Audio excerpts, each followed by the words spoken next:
Hello, everybody, and welcome back to Printweaver Pillars of Ink. We will be starting session 3 today, and thank you for being so patient as we had a week off. Uh, oh, hopefully Angela comes back in a second, but hi, I'm Mare. I'm your game master, and I use they, she pronouns, and, Angela will not be going first in introducing herself.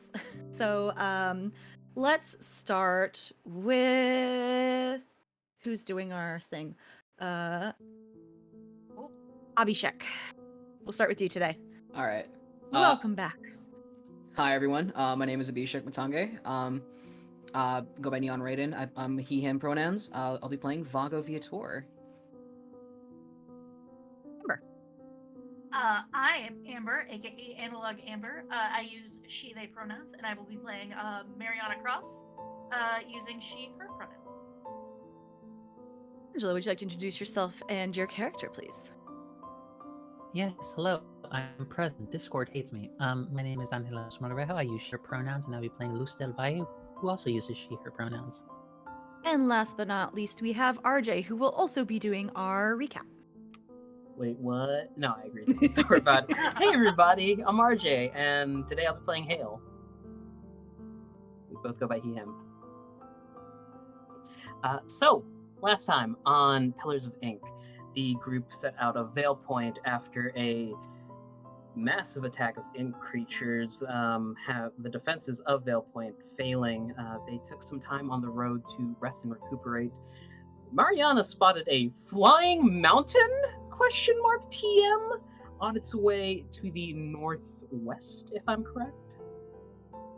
Northeast. Northeast. Right. I get Yes. west. I get those mixed up. I apologize. After recounting this, the party, with some concerns, makes their way to Perth, Hale's hometown. Hello, that's me.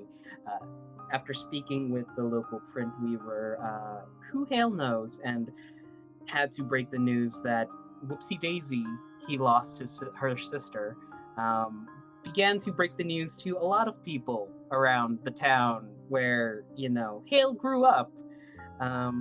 There was some backstory given about Hale's situation, and from what I recall, everyone saw a different side of Hale, the sort of more responsible and home life kind of Hale, and hopefully they'll never see that again. Now the party's deciding which way to go. How they are currently locked into Perth as a respawn point, and I believe we left off with Mariana talking to the local print weaver about being a traveler.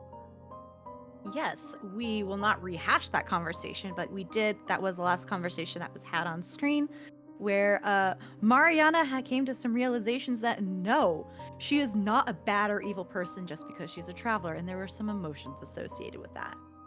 Um, Also, before I bring us back in, I also want to direct everyone to the chat where I have put exclamation point Inc. CW, where we bot. There we go, bot. Thank you for giving me the content warning. For the game, this game is a gothic Souls-like game, meaning we also deal with a lot of heavy themes such as death, rebirth, and violence heavily. Part of the main core of the mechanics is they will die frequently and come back to life frequently. We also have additional content warnings of mental degradation, amnesia, and emotional turmoil. Hopefully, it will be a little lighter this time around for this episode. But please protect yourself. We are using safety tools, but your safety is important. So if you need to step away, please feel free to do so. And also, before I forget, because I forgot last session, y'all were on the road for one night, and you also had a night of rest in Perth. So please roll your each of your die, and you can add that many points back to your pools. If we want to rest more later, we can figure something out. Like before you leave Perth, we can figure that out. But yeah, take 2 more rolls of each and see if you can get those brought back up. Mariana, did you go back to Hale's aunt and uncle's house to go to sleep, or did you crash at Emily's? I think that Mariana would have wanted to go back as just like a emotional break from where something happened. So I imagine that she would have taken her time walking back and just soaking in the nighttime and the darkness and the stars and the moon if we can see them, and just the sounds of everything that surrounds, and just very quietly and respectfully try to make her way to where she is supposed to be sleeping. You are able to make it back, no problems. Rest for the night. Uh, everyone else is either in their home room, like this is their house, this is their bedroom, or scattered around the living room or other floor spaces where you have been offered a place to sleep tonight at Hale's aunt and uncle's home. The night passes peacefully. You are not disturbed with the sounds of monsters breaking in like at Vale Point. And eventually, the sun rises. You are rather rudely, your sleep is rather rudely interrupted by at least one rooster. But that's nothing we can really do about that. Roosters like to roost. They do. But yes, the floor is everyone's. As you have a good night's rest. I think Think well- everyone wakes. Sorry. Oh, I was gonna say, I think while mechanically it was probably a good night's rest for Mariana, I think emotionally, she wakes up still emotionally exhausted. That's fair. Everyone wakes up to the smell of something cooking in the kitchen. Hala's in there with his aunt helping make some food, breakfast. Oh man. Oh, that smells really good. I hope you're not averse to bacon. No, that sounds pretty good. It's as fresh as you can get it. Slaughtered it this morning. Actually, I No, think, it's probably been salt cured. yeah. think Mariana probably just lays there for a while. I would say like long, probably just like a few minutes, but it feels like a long time just remembering the events of last night and trying to sort them in her brain, and sits up with a start and says, I have to tell you all something! Yes. The divination's ready this morning! Oh, Right. Wait, what did you say? I missed that. The divination, it's ready this morning! God. It is, yeah. You're right. Emily, Oh. Emily said that it was going to be, it wasn't ready last night, but it's ready this morning. How did you know that? About not being ready last night? I talked to Emily. Oh, I talked to her. And she said, I hope you didn't come here for the divination because it's not ready, but it should be ready in the morning. Make sure to tell everybody. I remembered. Bless your heart. it's good that you did. I think it's about right then where you just hear a voice coming through, like from the doorway. It's just like, just loose, just slowly, like doing the creaky everything. Like the bed is too soft for her, so she's just not used to it. She's just like, this is not comfortable for me. It's just like, what? Do you sleep on the ground every night? Yes. I don't understand what comfort is. This doesn't make sense to me. But she comes in and is like, Mariana, are you telling me that you went somewhere without telling us on your own? You can't prove that. Uh-huh. Luce, She- the village is safe enough as it is. It's fine if she wishes to take a stroll, right? Also, the girl is entitled to her privacy. This is Hannah, who has peeked her head through the door from the kitchen. Before the rest of you judge me about what I just said, maybe you'd let me say what I was going to say, which is you are allowed your little wanderings as well. So by all means, do them. Just please do not make them frequent,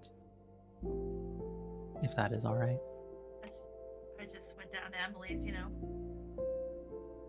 Yeah. Luce is coming in and is just like sitting down and has the look of like the person who has ordered like lumberjack supreme breakfast in terms of like food consumption that's about to happen. And you can see that like something that hasn't shown up previously before. She has like a little locket. It looks like two halves of a heart, gold, and there is a rose in the center of it that looks like if you fiddled with it, something it could open up in some way. But like she's just like sitting down and she's just like very absentmindedly like playing with it. This is And probably just- one of the most expensive things you have ever seen. It is made out of gold. Yes. It is tarnished as all shit. It is not something that looks like it is expensive. It probably is, though. Yeah. But It gold, is. you don't normally see that for anyone. It looks real. It looks real dinged up. Like she has not cared about this thing for ages. Like, so I assume that's where we're going first for today. After Well, breakfast. Yeah, I was also going to suggest after breakfast, since this will be the one of the last stops we have until we hit the road, to use the facilities here to clean up a little bit. I'm not saying anyone's particularly stinky, but a bath every now and again is very nice, right? Traveling will do that to you and might as well feel refreshed.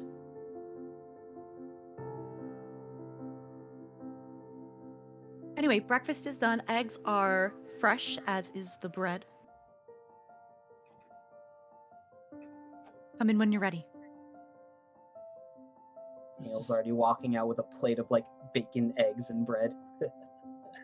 Just like a dust cloud where Luce is. It's the only time you've ever seen her even remotely adopt something approaching the even the facsimile of speed.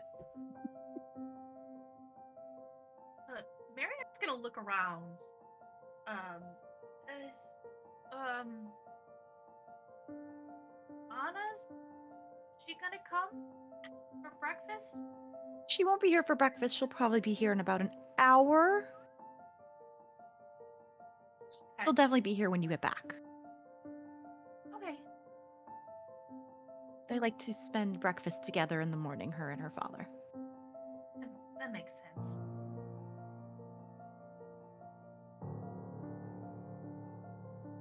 But yes, help yourselves. Don't be stingy. And if you do need more, please let me know. Help yourself to the larder. Mariana will ask for honey and cinnamon. Ooh, Fancy. obliged. Vago is gonna go in with a rather large amount of everything, which shouldn't normally be look like they would normally fit. It would eat that much, considering they're relatively on the smaller side frame wise, but they're just inhaling all that food at that point. Is just they're hungry. Vago, my lad, please chew. Chewing gets in the way of proper consumption. This is where Luce and Vago bond. It's like our eating habits are not. Vago points at Luz. You understand? No, they have their priorities correct. I have witnessed many a eldritch abomination on the road, but never such as manners here on this table. Prim, proper knife and fork. She's looking down and she like spears a very particularly picky and evasive bit of bacon onto her fork. No understanding why she's not just using her hands to do this, but she's like, it's not working. I need to like this is a matter of principle now to do it.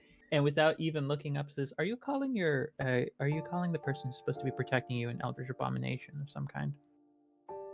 Well, no, I would use eldritch horror instead. Abomination seems a little too harsh.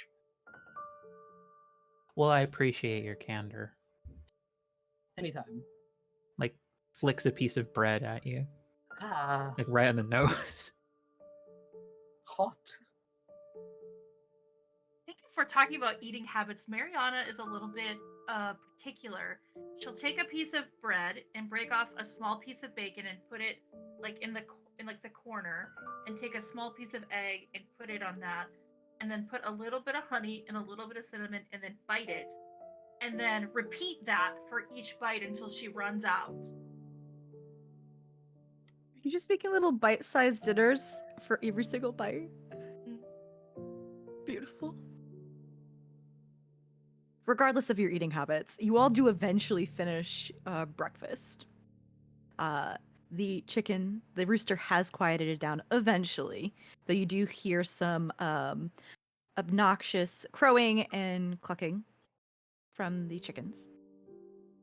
Chickens doing chicken things. And eventually the sun is bright in the sky. It is a nice, cool morning.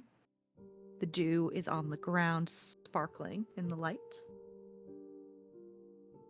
And the stones that surround Perth cast heavy protective shadows on the buildings. You ready to head over to Emily's? Yeah. As I said last session, Emily's home is a little a ways from the rest of the town, closer to the river. That's just how it was built it when her and her sister's parents built it, and it's just been that way for a long time. You see the smoke coming out from the chimney of her home, and the river, which even from this distance you can tell is slightly slick with ink, is babbling nearby. The fenced door is unlocked, as is the front door. Hale, you know she doesn't really lock the door at this point anymore. It's just the door swings open, Hale steps inside. He has a basket under one arm. Emily, are you decent? I should have said that while the door was closed, huh? From her kitchen, you do hear her yell back. Yes, I'm decent. I'm in the kitchen. Hale will follow the voice and set the basket down next to Emily. Mum says that you should be eating a more varied meal than just bread. So she sends these, and it's just like bacon, eggs, some veggies. As the four of you enter, you see Emily, who you all met last session. I don't remember how tall I said she was, but she's got curly, wavy hair, brown skin, and her eyes are completely pitch black ink, no sclera. And this morning, especially compared to yesterday and for you last night, Mariana, she looks tired. Look, she is, her clothes are disheveled. Her hair is an absolute mess. There is flour all over her clothes, and her kitchen has looked like it has exploded a little bit. Morning. Tell your aunt I will eat this just because she gave it to me, and I'm not going to waste her food. She said you'd say that. Or some variant thereof. Of course she did. Do you want tea? I'm assuming you're here for the divination. I finally figured it out. But, do you want tea before we get started while I eat? Please, by all means, get yourself comfortable. It doesn't look like, and he'll dust off her shoulder for like some bits of flour. Did you sleep at all last night? No, Ah, absolutely not. I had to learn how to do a divination spell. I wasn't gonna fall asleep. You know, work. mm-hmm. After this whole divination thing, you should take a nap. Yeah, I'll think about it. So I'll eat, you'll get tea ready. Yeah. Sorry, good morning. Good morning, everyone. Good morning. Good morning, Emily. She begins to eat the breakfast sent over to her. How was your first night? What do you think of our little town? Nice. Very homely. Good. We try. It's modest, but it's home.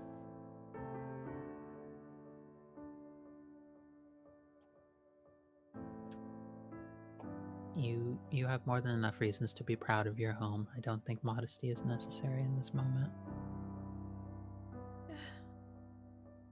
We just don't really have a lot to boast, but it's comfortable. This means it never gets too loud here either. That's true. Wait till you hit birthing season, though. All the bleeding everywhere. For the sheep. Vago's gonna grimace at just the mental image that conjures up.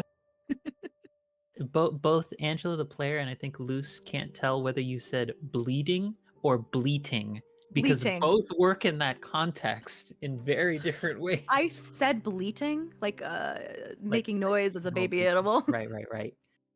But I think Luce, there's just a moment of just like getting like, ooh, that's a thought. That's morbidly unsettling for different reasons, but that works, I suppose. Like the baby sheep are cute though. They get a pass.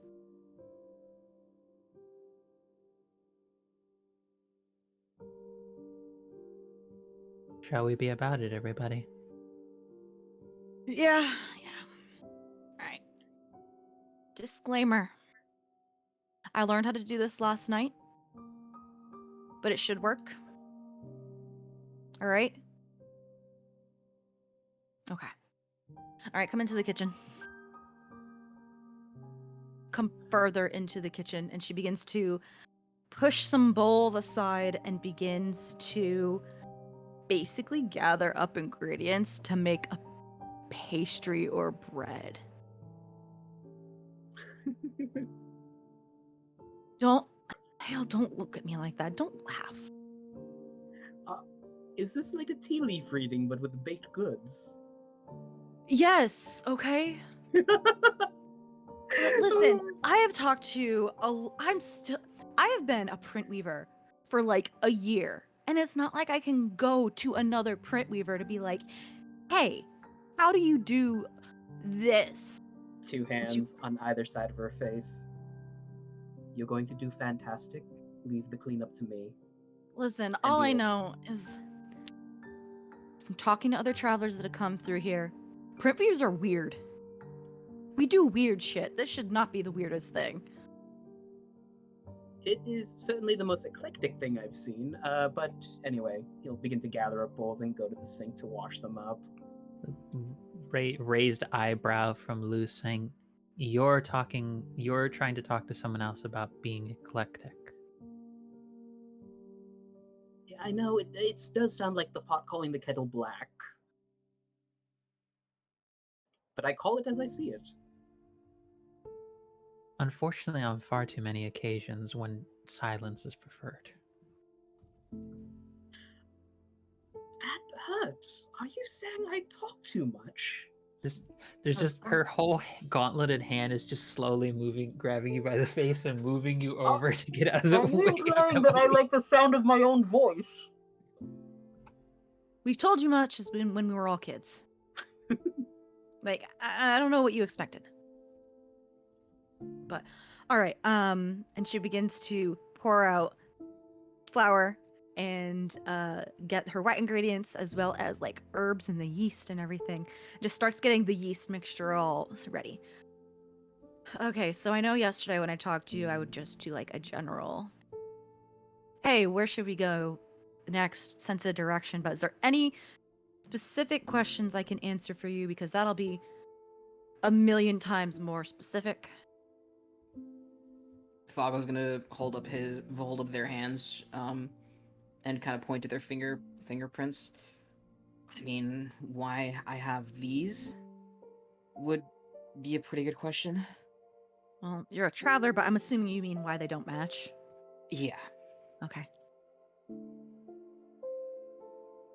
Anyone else? Hale, I'm assuming for Trina and Edmund. Yeah. Okay. Luce, Mariana. I kind of was just like sitting there thinking, not really sure what to ask. Like, if you don't have anything, that's fine, but I figured I'd at least ask and get it out of the way. And so so I don't have to do this again. Maybe just about my mom and dad. Like how they're doing? Yeah. Okay. Do you And- Yes. I was literally just about to say, and you? takes off the like locket, and if you have any sense of where this might be attached to or where this might have come from.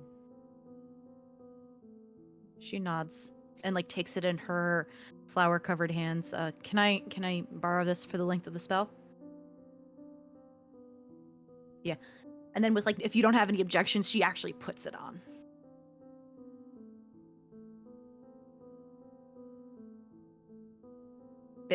Big, long, loud sigh. Okay, let's go. And then she begins the process of making bread. And it's like any other way you would make bread, whether you've seen it, whether you've done it. She's putting all the ingredients together, the wet, the dry, the herbs. She seems to be like making some kind of like rosemary bread.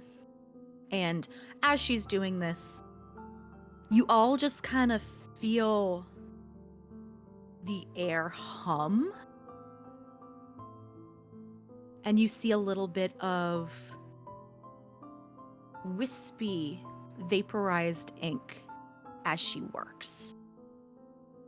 And eventually she puts it on she puts it in the oven. This big round loaf. She steps back and wipes her hand, and it's gonna finish. We're gonna cut it open. I'm gonna do the equivalent of a tea reading, but with bread, because that's what worked last night. And we'll go from there. And then, as she's saying this, she's taking off the locket and handing it back to you, Luce. That's lovely, by the way. Oh, thank you. I frankly don't really know how I have this. It's keep it by me. Seems very important, even if you don't know. I have a feeling that, and she points at it, did most of the legwork for this spell. Oh, interesting. I know at least that much, that the more personal energy and the more significant an item that's meaningful used in a spell, the greater the effect. You were saying you don't understand how Printweaver things work. I'm going off my gut instinct. It's what I've done. It hasn't led me astray so far. Although, looks over at Hale. I did meet this one because of it, so perhaps not. Not necessarily a bad thing. No. Let me get more tea for everybody. Is there anything you'd like to talk about, like in the hour that the bread cooks? I don't remember how long bread cooks, but I know it's like at least 30 minutes, so it's been a while.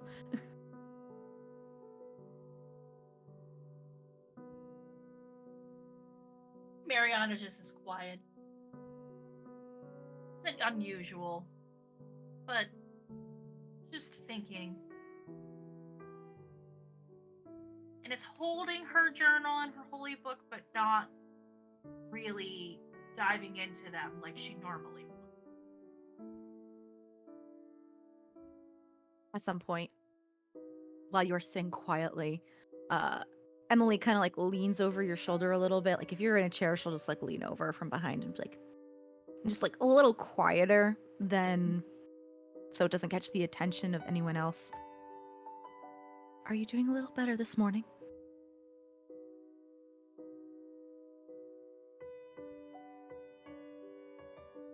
don't know yet. It's okay. That sort of shakes Mariana out of her dissociation, if you will. And she'll open up her journal and hold her pen, but not really know where to start. Well, if you have any other questions or need anything, let me know. And then she raises her voice a little bit. That actually goes for all of you. If you do need anything or have any questions that are not related to bread magic, please let me know. No, that's quite related to bread magic. Ginger, honey, lemon tea. Yes. Are you asking or offering? Offering. He made the pot. True, that's true. Absolutely. She takes more. This is gonna sustain me through the rest of the day. Keep me awake.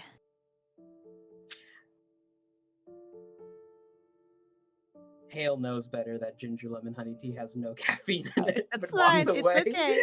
That's okay. Listen, sometimes just the act of drinking fluids keeps me awake sometimes, so It's true. yeah. If no one else has anything to say, Actually, go for it. so you said that the water's been inky for a while, correct? Shortly started before you left.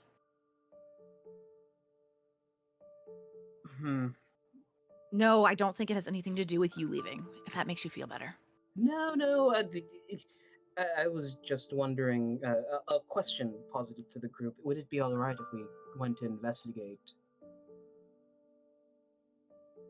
Oh, that question actually reminds me. She kind of like looks around like as she's looking for something before her gaze settles on specifically Vago, and then she does look at Luce for a second, but then looks at Vago. You came in here with like what, a mace? Yeah. Okay. Don't ask how. I know, because I don't know how, and I don't know how I can tell you this. I think it's just one of those weird printweaver things. You wield it weird, don't you? Like it wasn't meant for you? Right. Yes. Do you want this? I'm going to offer this up to everyone because it's not fair. If you want to trade, printweavers give gifts. I have some gifts on hand that are not claimed by printweavers born yet. Like I can trade, but like I can't do it for free because it's a lot of work. And also, Thinking- like, if you're traveling, if you're using a weapon you're not used to. Vago's gonna think over it for a little bit before nodding their head. Yes. I accept. I Okay. accept the trade. As I said, it's open to everybody. I do remember Luce saying that she also has a globe compass, so I don't think we need two. And Hale produces another globe compass from out of like a back pocket. Oh, okay. I can do that. I was specifically alluding to weapons, but I think I have another non-weapon or armor gift somewhere. Oh, excuse me. Sorry, I should have specified. It's fine. If you can't find anything, I think having a backup is fine. I'll let you know. But it's more slim pickings.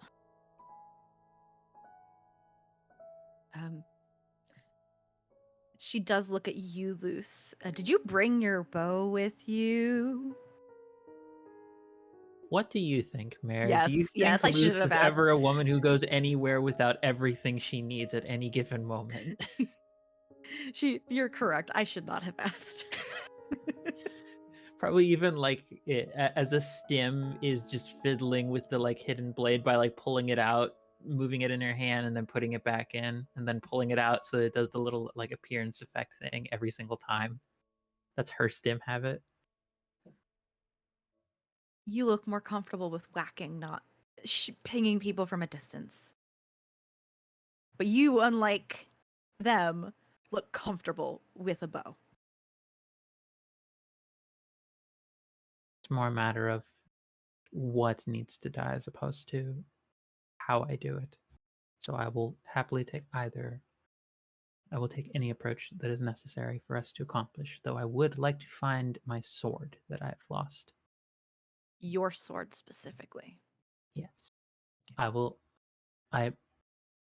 Should it seem better for us to rearrange certain things from what you have available, I'm amenable to it.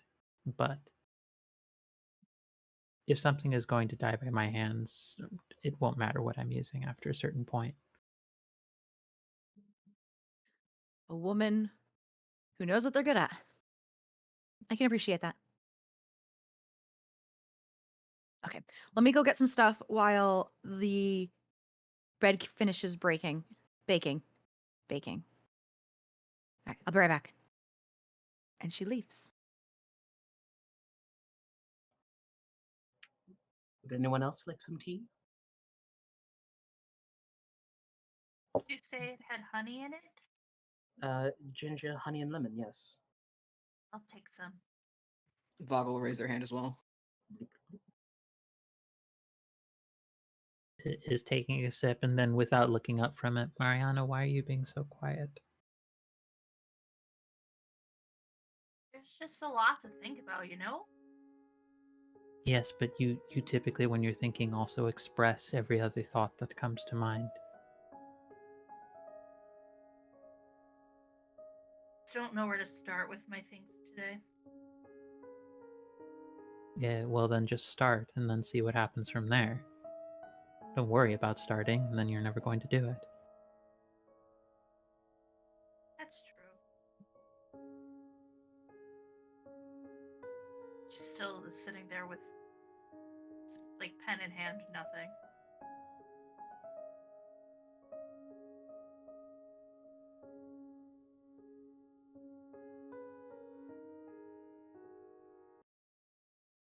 Couple minutes later, Emily comes back, her arms full with some weapons and miscellany. She is dragging a heavy looking glaive. That she kind of just like fumbles into an upright position because it's taller than her. She's not very strong looking and like leans it into the corner. And then also has Abhishek, is there any specific weapon that you would want for Vago? Ooh, I actually haven't thought of this, surprisingly. It's like one of the few things I've been thinking about, but honestly, no, not specifically. Nothing specific really comes to mind. Okay, then I will pull one out from thin air then. In that case, she also has a very heavy metal capped stick. Probably that you can easily fit into your hand, not be able to grip all the way around. It's thick and it looks heavy. As well as one where is it? A small stone that she kind of puts on a small end table. All right, before I hand these over, and if you want to do a trade, can't do it for free because there's a lot of problems going on. So I'm going to ask for your help, because apparently I think that's also what print weavers do. Give out random little quests to travelers who are in need of items, because it's also very expensive to make ink-infused items, and it's exhausting.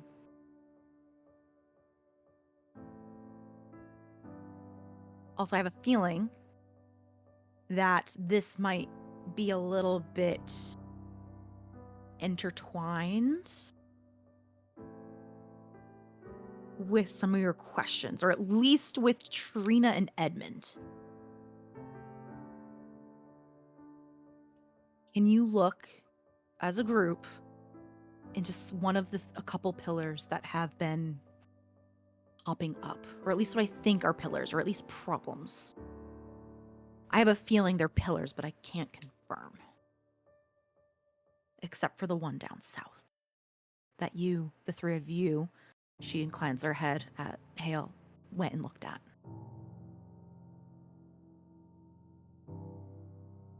If it's all right with everyone else, I'm fine with it.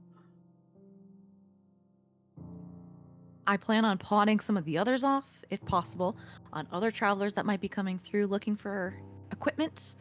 But honestly, the quicker they're solved, the better, in my opinion. Anyway, you already asked, Hale, about the water to the north. That's something that does need to get fixed eventually. There's ink getting in the water, and it's polluted. And I have a feeling it's just going to get worse. It's gotten worse over the month that you've been gone. I'm afraid it's going to become a literal river of ink at some point. To the south, you already have been down there, Hale. That's another problem. It's, for lack of a better term, from SOS messages I've gotten from other printweavers and other travelers, it's like a mire, a muck of ink. And Hale, when you were down there, that's not what it looked like and sounded like. So it's gotten worse. Yippee. What do you mean it's gotten worse? It wasn't like that when we were down there. What was it like when you were down there? It can be whatever you want, RJ. Less of a Maya and more like... At least the trees weren't dripping ink. Yeah, no, from what I've heard, it's just a pool of thick ink. Emily, my dear, what you're describing to me sounds like a tar pit. I guess you could call it that. Gross. But ink? Icky. Yeah. And to the west, right across the river, you know, the forest across the river, I've heard from a couple other nearby settlements. Thankfully, it hasn't spread to this one. People have gone missing. Or if they haven't gone missing, they've come back different. Changed. How? I didn't ask for details because sometimes my stomach is not that strong, but more monstrous.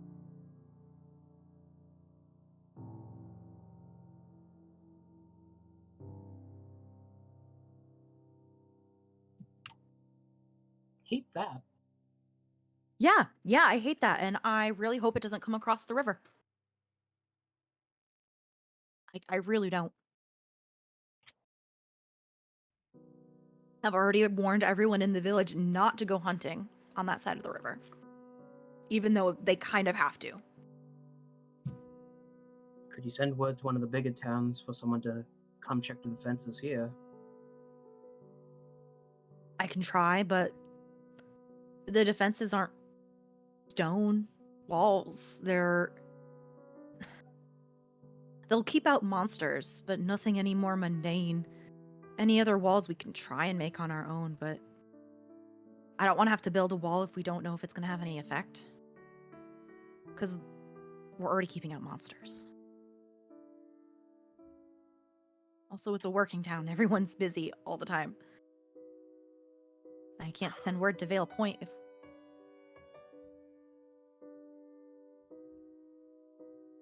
Yeah, understandable.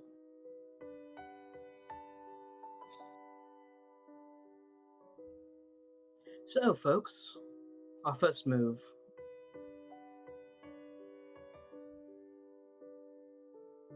While you discuss that, let me... Here. Since it sounds like you are probably game, since... Yes, I don't want to assume. Okay. Alright, here. First, she hands you the big stick. Vago. It is a heavy staff. It is a wooden staff and acting as a heavy weapon. So it'll be based off strength, not dexterity. It looks like this will pack a wallop if you hit someone with it. Nice. Do you trade the mace? I will. Okay, she will take the mace from you. To you, Hale, she gives you a small stone. If you want, I'll take the compass. Unless you want to hold on to for duplicates. No, by all means. Maybe someone else can use the direction. She takes your little globe compass and hands you a small stone. This is a telling stone. You can whisper to any creature within sight using it. Ooh. Figured it'd be good for your little mischievous nature. Or if you just want to be a little shit. You know me too well. And last but not least, I'm going to leave it in the corner because it's far too heavy for me. She points her thumb back at it behind her loose. It's all yours. Would you like this? Makes the dagger appear. Or would you like this as a fair trade? You seem to like that knife too much for me to take it from you. Fair enough. If you want to trade the bow, I will take the bow. Otherwise, I you can think- keep it. I think it's fair. Sets the bow down, and you see her. It's the definition of those moments when someone gets something where it looks like, "Hello, old friend. It's been a while." Just, she isn't doing it inside. She goes outside, like past the door. Emily looks at how the condition of the string and just the bow in general, and does the same with the mace and the globe compass. She actually looks like she knows how to use a bow, so this is like very critical eye. And then before nodding and unstringing it, so you're not losing tension, and puts it down. All right, I'm gonna go get the bread. See how that goes. Enjoy your toys. Vaga's gonna lift up their new staff, surprisingly able to do it with one hand. thanks Oh. to Do you one have of a the. ring too? I have a ring of strong on my left hand. All three of you have rings of Yes. strong. Strength build.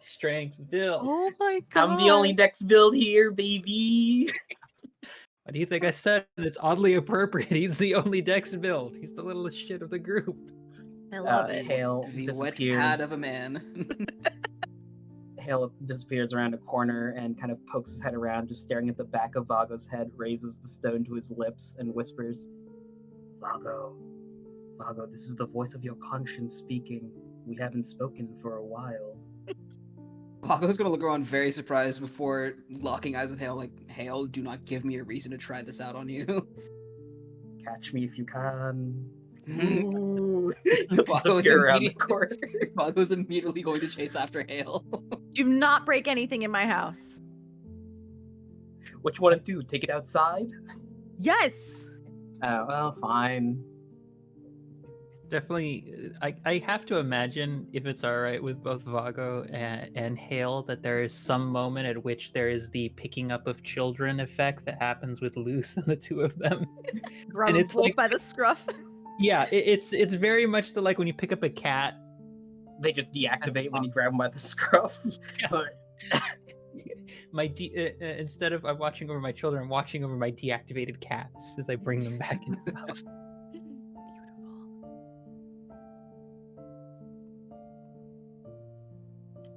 Emily eventually comes back with a steaming hot loaf of bread on a cutting board with a knife and places like on the middle of the table.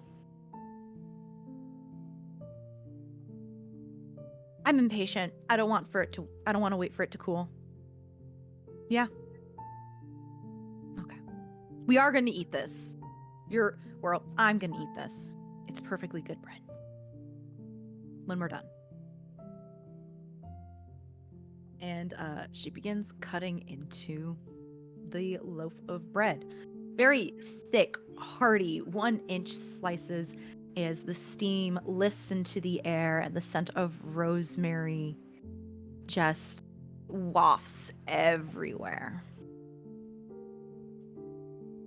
And she stares down at it, and you feel the air grow heavy again.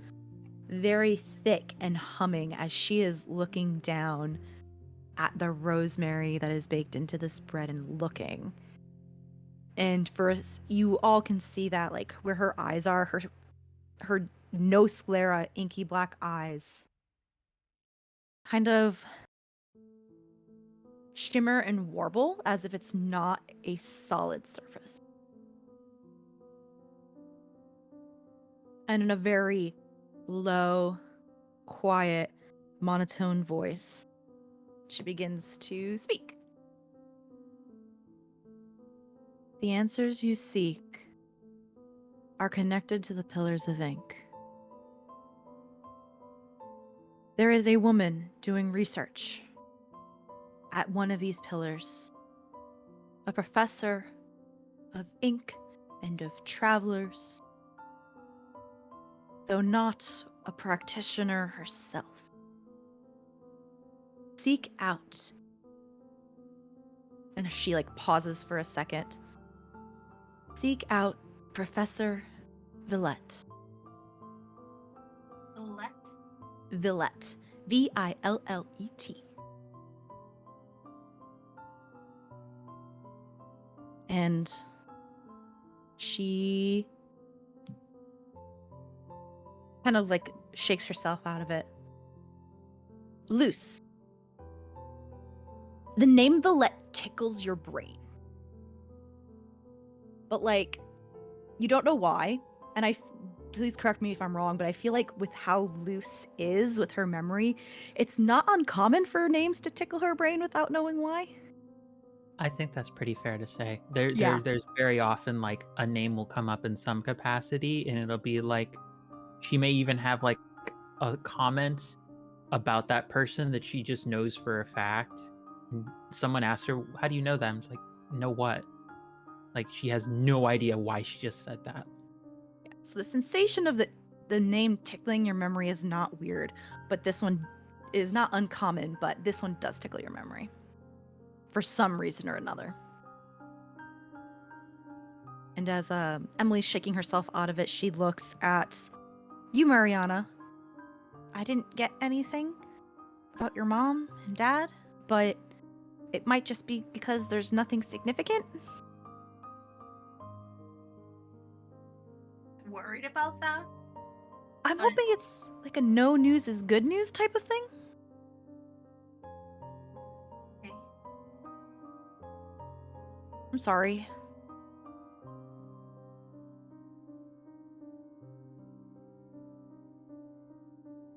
All right. All right. You can always send a letter, and I can hold it here if you come back. If you get a response. We do get mail carriers and caravans through every once in a while. She freezes, sort of in not scared, but that's probably the best way to describe the look on her face. I'll think about it. Thank you. She nods in concern. Okay. I don't actually know what I said when I spoke. I just know I didn't get anything about Mariana's parents. What did I say? There is a woman researching the pillars, and we must go find her.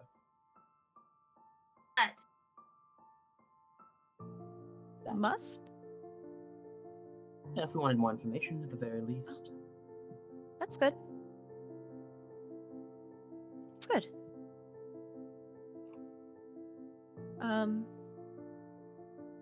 Did you say anything about Trina?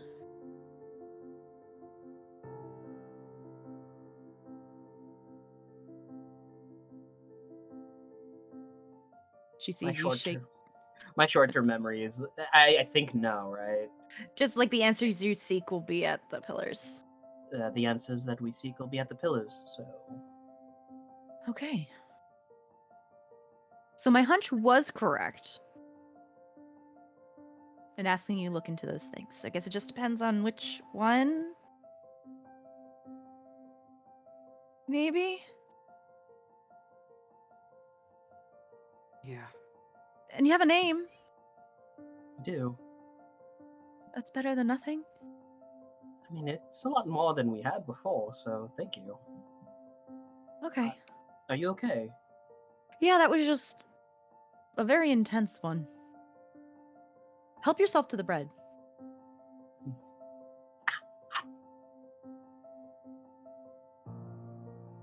But I really should have not stepped back as the baker's apprentice. I could have done both at the same time, right? I mean, it's slow enough as it is here. All right. This is very good, by the way. I know. Good. But when are you leaving? As soon as possible. We might spend a day or two here just to recuperate. Okay. But after that, we'll be on the road. Okay. Yeah, don't forget to say goodbye before you leave. Don't forget to say goodbye to Anna and your parents. Your aunt and uncle. I would never forget to, except for the one time where I was very excited and I was waiting for everyone outside of town, forget to say goodbye. That goes for all of you, by the way. Would like to say goodbye before you go.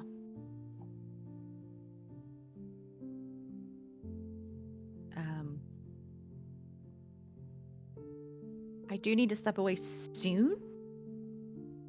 I need to bring back a traveler who died. So, I can meet up with you later.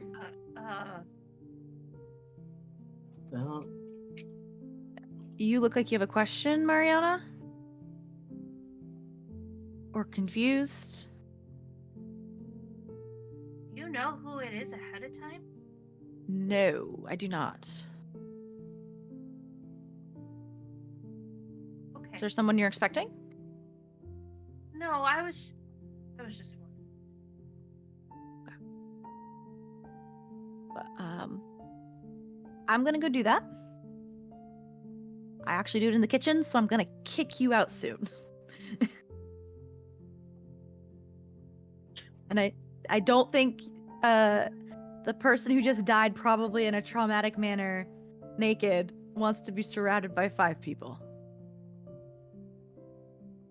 Probably wouldn't be for the best. Never know with some people. What was that? She sort of muttered, "You never know with some people." True, but probably not this majority of the time. There's some who just don't give a shit, and then there's some people who are very confused. I'm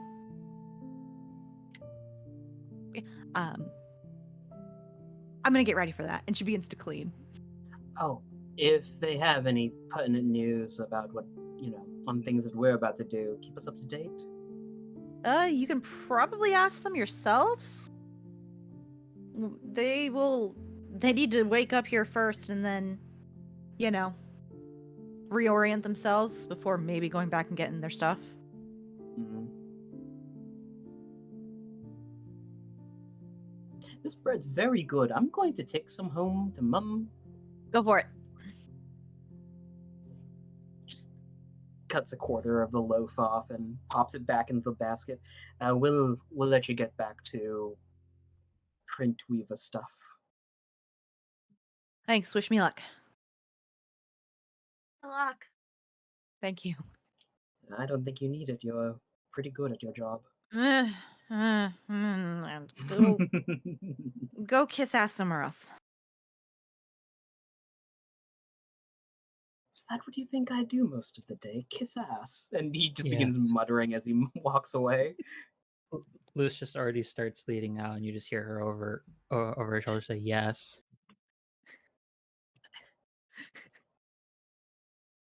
Yeah. It's Rose Dignity. Tail Day. So where do you head with this new information and a choice to make? Because I would Where- like to know where you are Yeah. going at some point. Where's a good thinking spot in town? Hale, where's a Hale. good thinking spot? Where's a good quiet thinking spot where we can think and talk? Oh, well, follow me.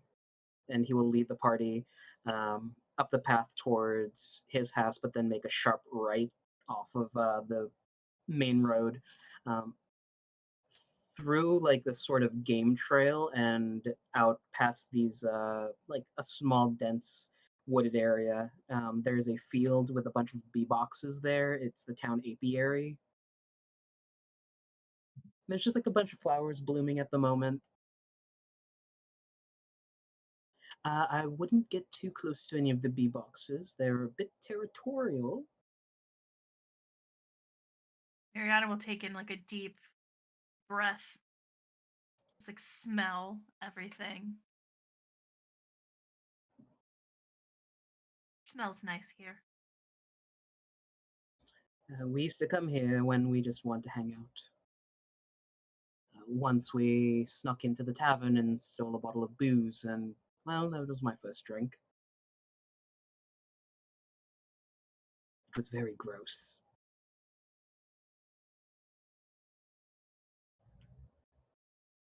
We should probably decide where we're going to go next.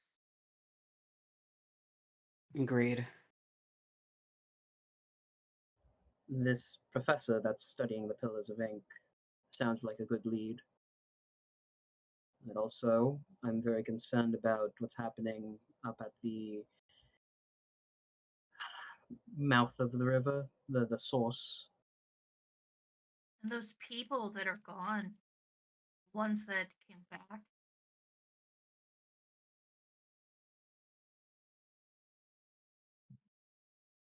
I wonder what happened to them.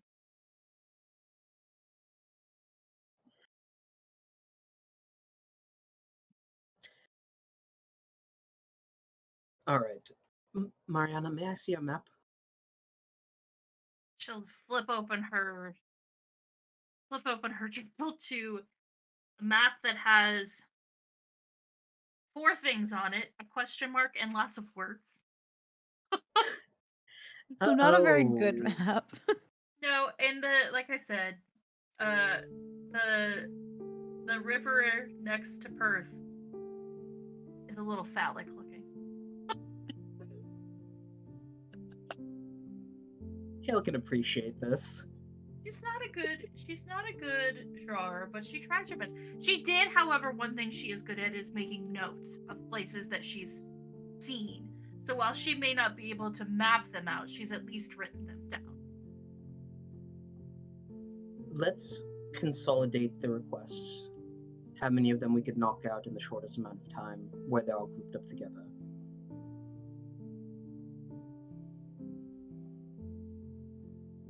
The professor is supposedly at one of the 3 active pillars at the moment, so we can narrow that down on our way to our next assignment. That is just an assumption. Just letting you know. Assuming she is at one of these pillars studying. Well, if we want to go to the river to see where the ink's coming from, we could go across the river after and see about those people. Might be a correlation between the two, yes.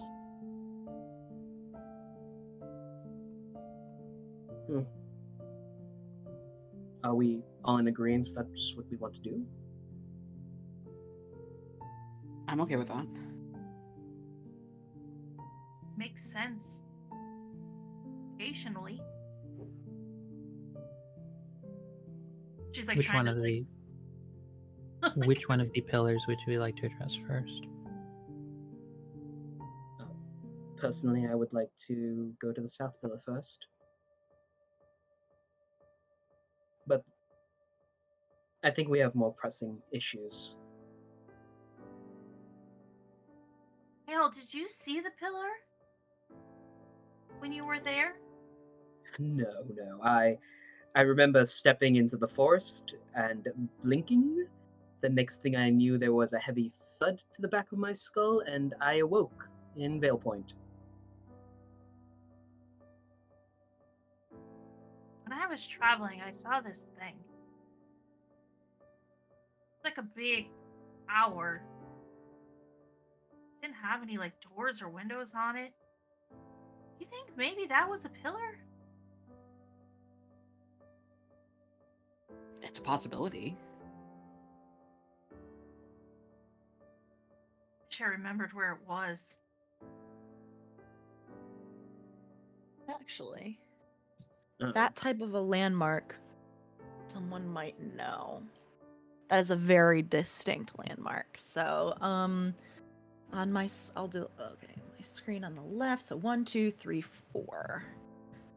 Actually, you don't know where it is, so I have to take off Mariana. So 1, 2, 3. Of course, I rolled a 4.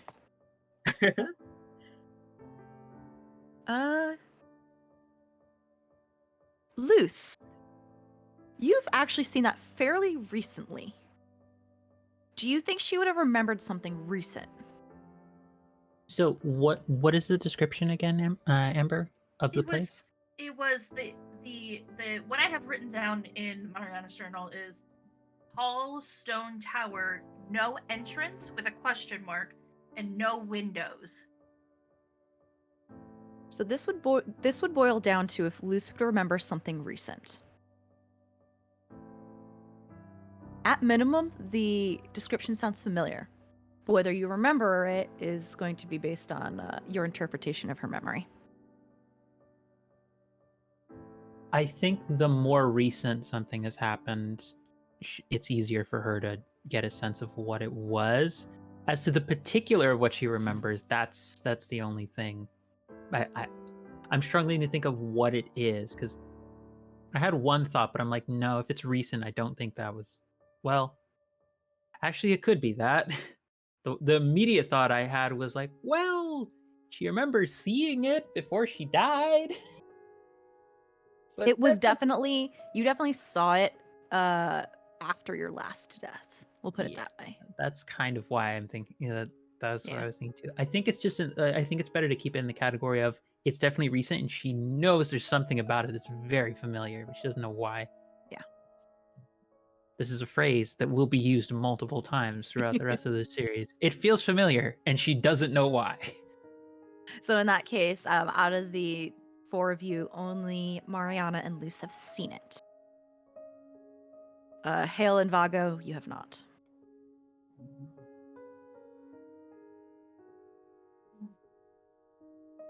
Maybe we'll find it again.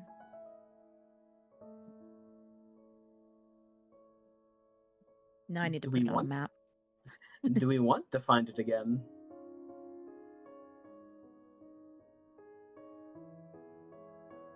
Maybe. I mean, I didn't really look at it very good. I mean, I wrote a question mark. Well, we'll put it on the docket if that's something you really wish to do. If you guys want to know any of the other things, I can tell you all about them. Well, a little about them. I only wrote down a little bit.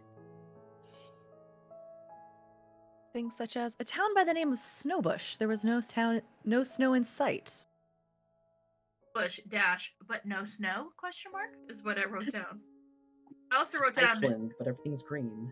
VVV old graveyard. VVV.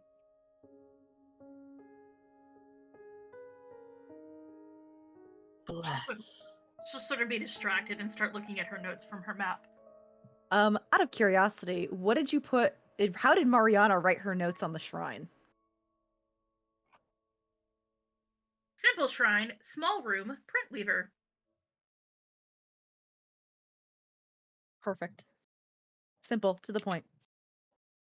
Sorry, yes, but yes. You were talking about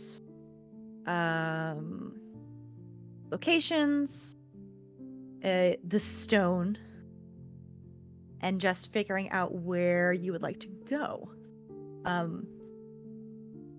Since I don't think we can finish this conversation without RJ, let's take break a couple minutes early, if that's okay with everybody, and we'll come back and we'll figure everything out when y'all return. Sounds All great. right, thank you, everybody. We'll be back in, I don't know, like 10-ish minutes, something like that. Bye. Hello, everybody. We are back from break. Thank you so much for chilling and watching with us. We last left off with the group finalizing their plan, which got a little sidetracked by a tower that Mariana saw in her travels. As you are having this little conversation near the apiary.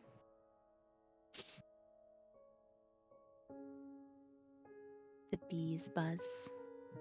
The smell of flowers is lovely in the air.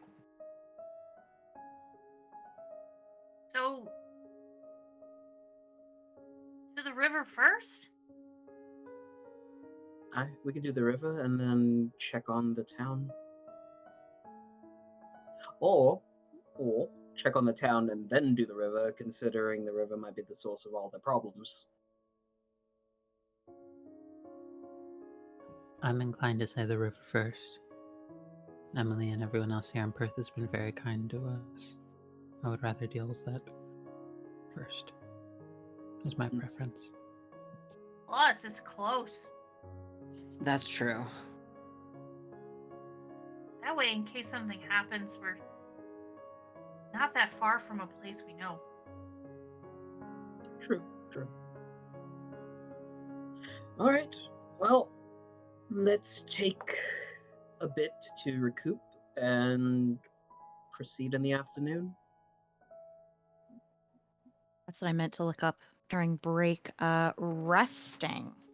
Because one night of uninterrupted rest, you roll each strength, will, and dex checks respectively. A long rest is 3 nights. Your strength, will, and dex are restored to max, and you recover 1d10 vitality. Quick check-in. What is everyone's, like, health and stats at in terms of being full or not? I'm good to It's able to go. get up to full. Yeah. Tip-top shape. What about Amber's vitality? Mariana's vitality? Because you took a really nasty hit, and you haven't had a chance to, like, recover your vitality yet? That's the only thing that's currently an issue. Okay. Otherwise, all of my other points have come back. Okay. Since you had a night on the road, you had a night last night. If you take one more night, I'll say you can that will count as 3 nights rest, and then you can roll the 1d10 if that's that is an option if you want to. That's good. I mean, another blow like that, and I'm like, so feel like maybe preparing ourselves during the day, getting one more night's rest here in a place that we are sure of, with other people in case there's something alarming happening and we're not just relying on our watches. Might not be a bad idea. I'm all for everyone being in tip-top condition.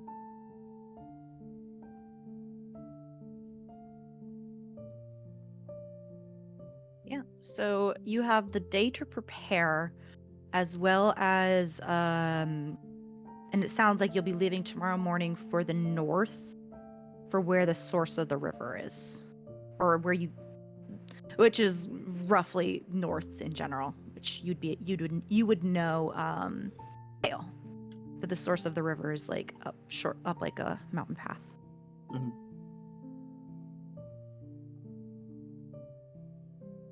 Yeah. So the day is yours. Is there anything anyone would like to do? Talk to? I know at least some goodbyes that are going to happen. There are not necessarily like big markets or anything, but there are a couple small shops around. At some point, Hale, you do see an individual you don't recognize that is wearing very rough homespun clothes, undyed cloth, looking a little frustrated and confused. You can probably piece together real quick that this is the individual Emily brought back, the traveler. I think Hale will actually call out to them. Midtown, this individual who's actually kind of short, femme looking, hair is a bit of a mess right now, just because I haven't had a chance to really do anything with it after dying and all of that. Probably about shoulder length, reddish brown, and fair skin, a scar on their neck. And she looks over at you when you call. Are you the new arrival our Printweaver was telling us about? Yeah. Ugh, Would you like to get a drink to ease your sorrows? please. Is there an inn around here? I only kind of just stopped by, like, very, very quickly when I, just to check in with the Printweaver, but I didn't get a chance to look around. We have a small tavern. I'm sure they can put you up for the night. Okay. I'll ask real nicely. Yeah. You would know that there's a small tavern, but there's no beds at the tavern. I mean, they would let someone sleep in like the dining tavern, hall. yeah. But no actual rooms. Hale will lead them over. I'm Hale, by the way. I'm also a traveler. Amalia. Pleasure to meet you. You from here? Yes, this is my hometown.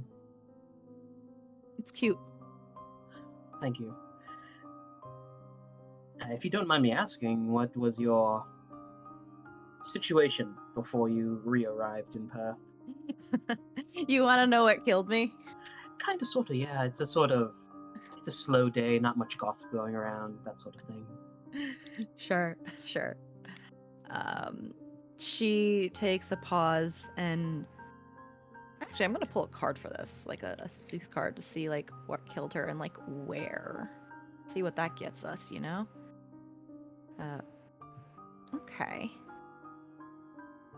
She pauses, and I was actually looking into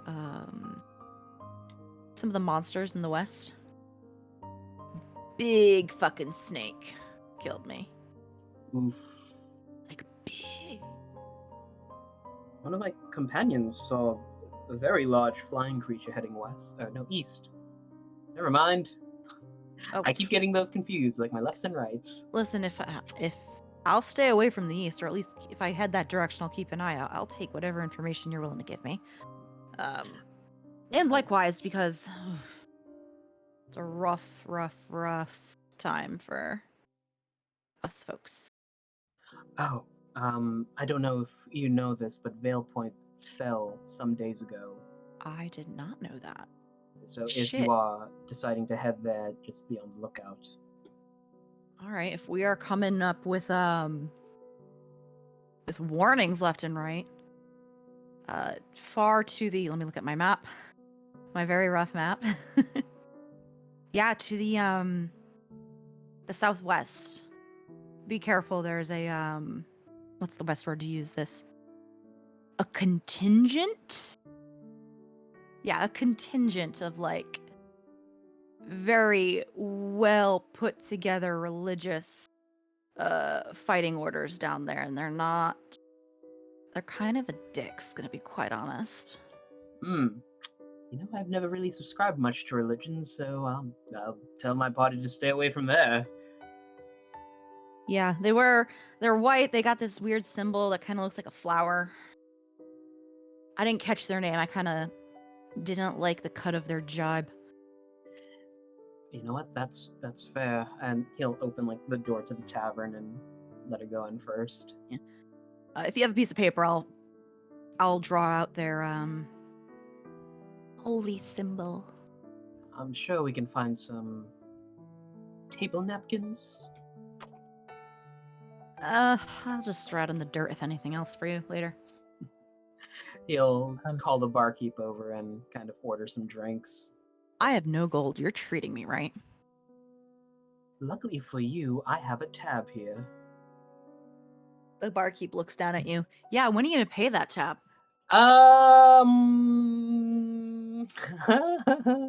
When's harvesting season? Because that's when I get paid. I'll make sure to talk to your aunt to make sure it's taken out of your tab for harvesting season. Nope. I'm living in the adventurer's life now, which will eventually pay off. Yes. How how well equipped is this person? Like, do they look? The traveler? Yeah. They have no equipment right now because they just came back Right. naked. But they are wearing 2 rings. If you were walking around town and saw them, she looks capable. You can't really tell how good with a weapon she is, but she looks capable. She's not willow thin. She has muscle on her. And she has a nice, good scar. But you can get scars from a lot of things, so. I like scars on characters. They're And cool. cliche. Don't care. It's a scar. It's a mark of something interesting happened. Are you certain you're going to be okay on your own? Jesus. Yes, Where hello, did you Hale. come from? Always, from out of nowhere. For someone wearing the heaviest of plate armor, you are so sneaky. For someone so inclined to talk with many different people, you are also not always the most observant.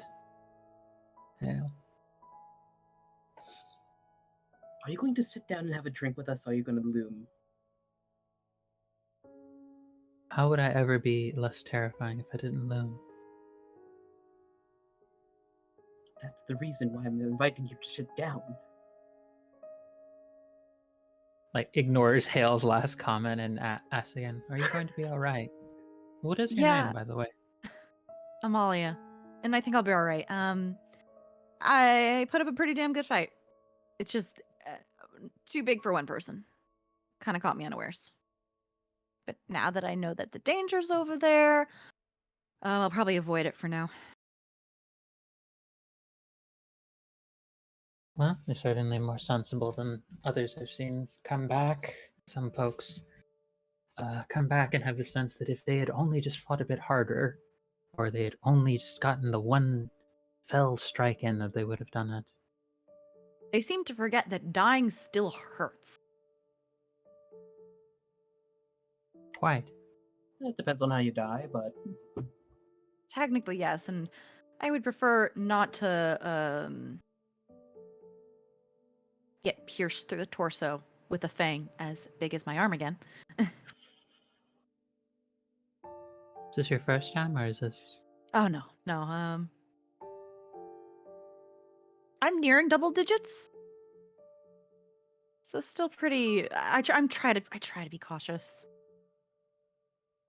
You cannot be green and still make mistakes. And take it from someone who's roughly in the triple digits, at least. She whistles. You've been around for a while. No That's offense. what they tell me.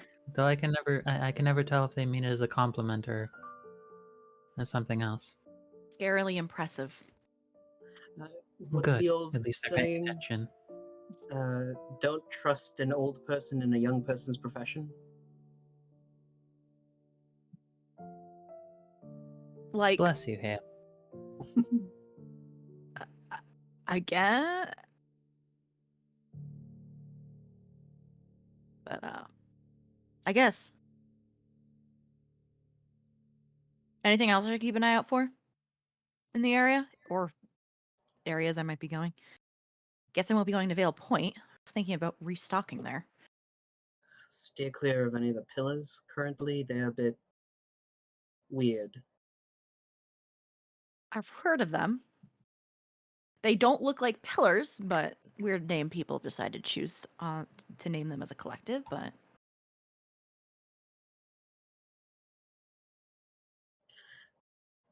Other than that, no,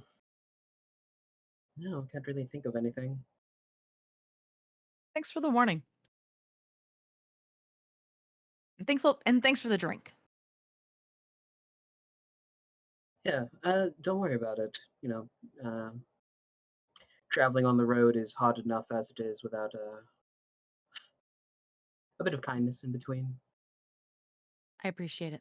Thank you. You do one more favor. This isn't a big town, but if you know of anyone, maybe to look at getting rid of some of their old, like, hoes or shovels that I can use until I can get somewhere better to equip. Oh, for goodness sake. Don't for goodness sake me. You know how She you pulls lose out. everything. I'm aware. I'm She- gonna try and get my shit before I go back. She reaches into the space in her armor where the dagger is. I'm not taking that from you. You need something effective. Have you ever been hit with a shovel? Trust me when I say that. Are you a Um, precise fighter or are you a smashing fighter? Either way, the I can be still is both. probably going. Then it's good to have something you can hide. Luce, I can get her a logging axe. That'll do way more damage than a dagger. Puts it back. Fair I'm enough. good with that. I can use an axe. I've cut down my fair share of trees. You certainly have the build for it. Thank you. How many days until you get back your gear, travel-wise? Ugh. If I try and make it to the west without getting shanked again, I'll probably try and grab my stuff. It might be a little picked over by scavengers. Or I will try and head in a larger area. So that's going to either be southwest if Vale Point's gone. It's not much, but if you ration it out, it should keep you. And Hale will dig around in a back pouch and produce 3 vials of ink. 30 units worth. Thank you.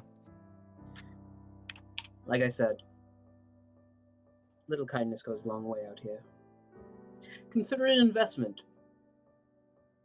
I'll try and pay it forward or pay it back if we meet again. I'd rather you pay it forward. I don't Whatever know when comes we'll see first. each other. True. Hale will raise his mug to getting your stuff back without dying. Thank you. To getting my stuff back. She downs a drink.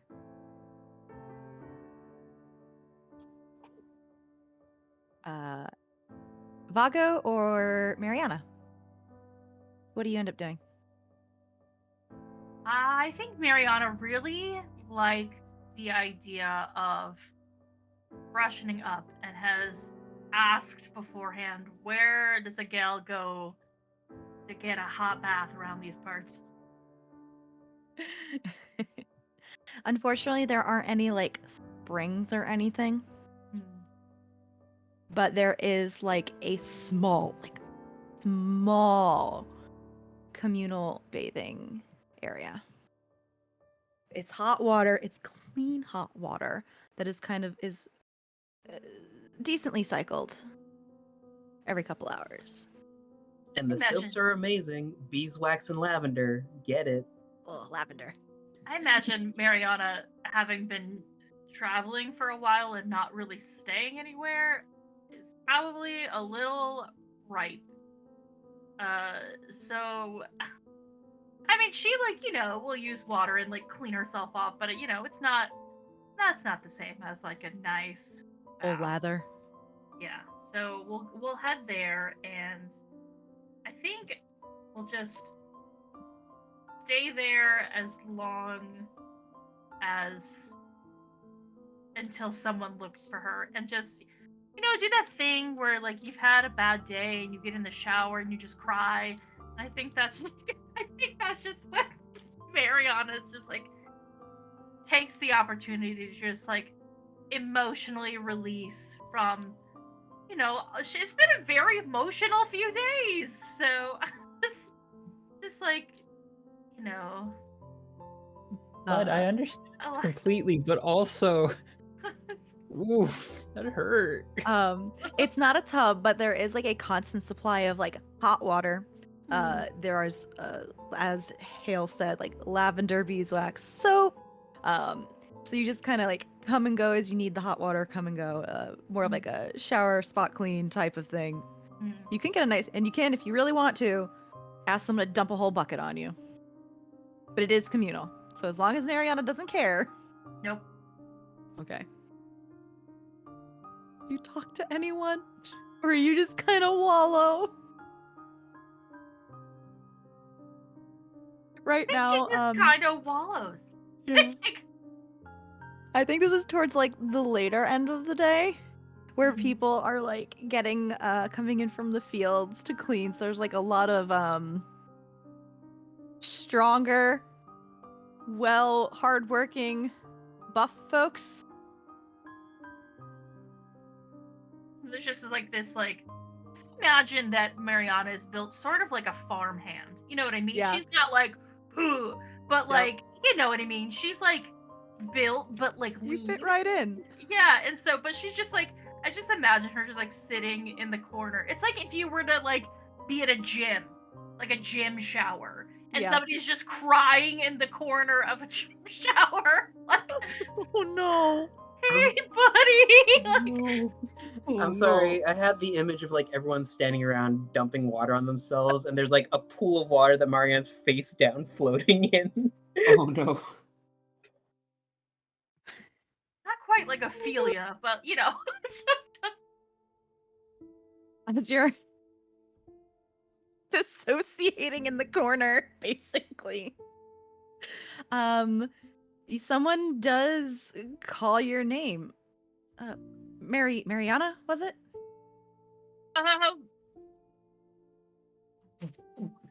yeah. And you turn to see Ulrich, Anna's dad. Oh, this is really awkward. Hey, are you okay? Yeah, it's just been a rough couple days. Anything I can do to help? Wash your back, at least? No, thank you though. I just I feel like keep what like there's no tears left, but she's like wiping them away so like they don't see these invisible tears, and it's like it's fine. I'm fine. I'm very fine. Can't you tell? She like tries to like when you're like obviously not fine, but you like try to smile a little bit to be like. He gives you the same look that you would get from your parents. No, that you would get when they know you're lying. But he doesn't say anything. Well, how long are you and Hale and the rest of your friends still in town? I think we're gonna leave in the morning and try to figure out some of the stuff that's going on with the river. Well, you can tell everyone else that they are invited for dinner, and Anna's making pie. And she like goes to where she would like normally grab her notebook to remember things out, but she's at a bath, so it's not there. And then she's like, remember to tell them. Yeah, I'll remember. I'm sure Anna will also be screaming at the top of her lungs, coming to get you two, all four of you as well. So if it slips your mind, it's all right.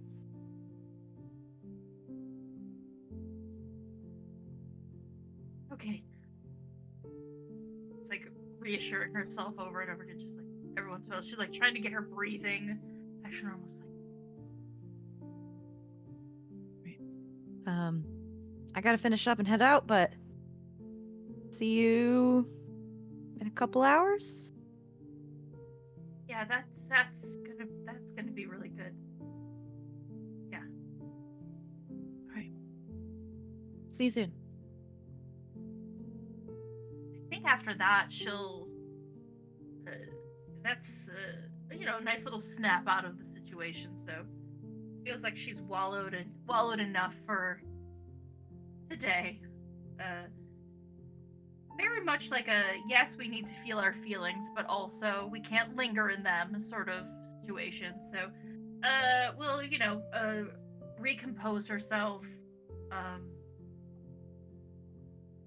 and braid her hair back into its nice, neat little braid, and get redressed, and just take a nice walk around before she tries to find everybody else again. And Vago, what do you do with your time? I think Vago most likely would have probably stayed at the apiary, kind of had a similar train of thought as Mariana, just less bathing, more just reflecting. A little bit of fresh air, a little bit of scenery.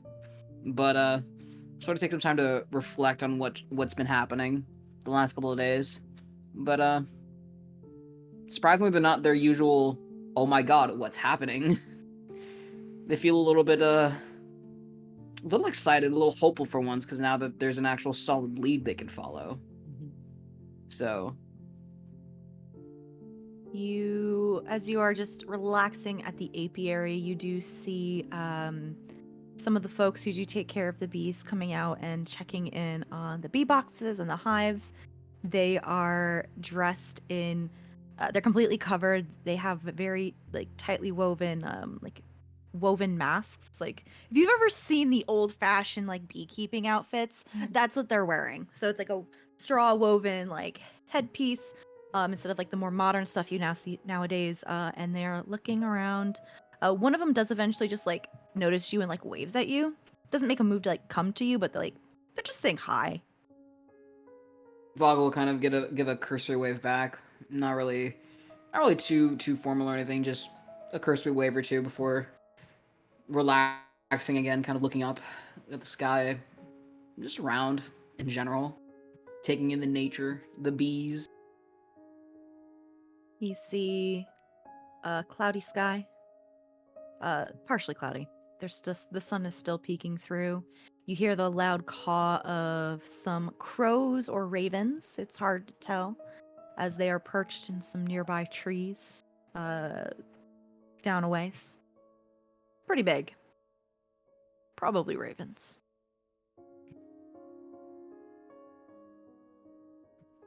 They're gonna kind of kind of acknowledge the ravens before kind of looking in the south direction, roughly, kind of vaguely in that general direction.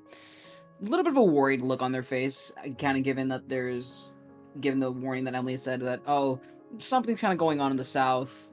I wonder Yes, if they're because all right. you woke up in the south.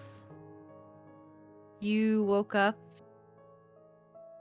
without a memory in the south. Only like a couple days travel from Perth before heading out to Vale Point. After you recovered a bit. I wonder if they're all right. You don't know. But they are on the opposite side of the river.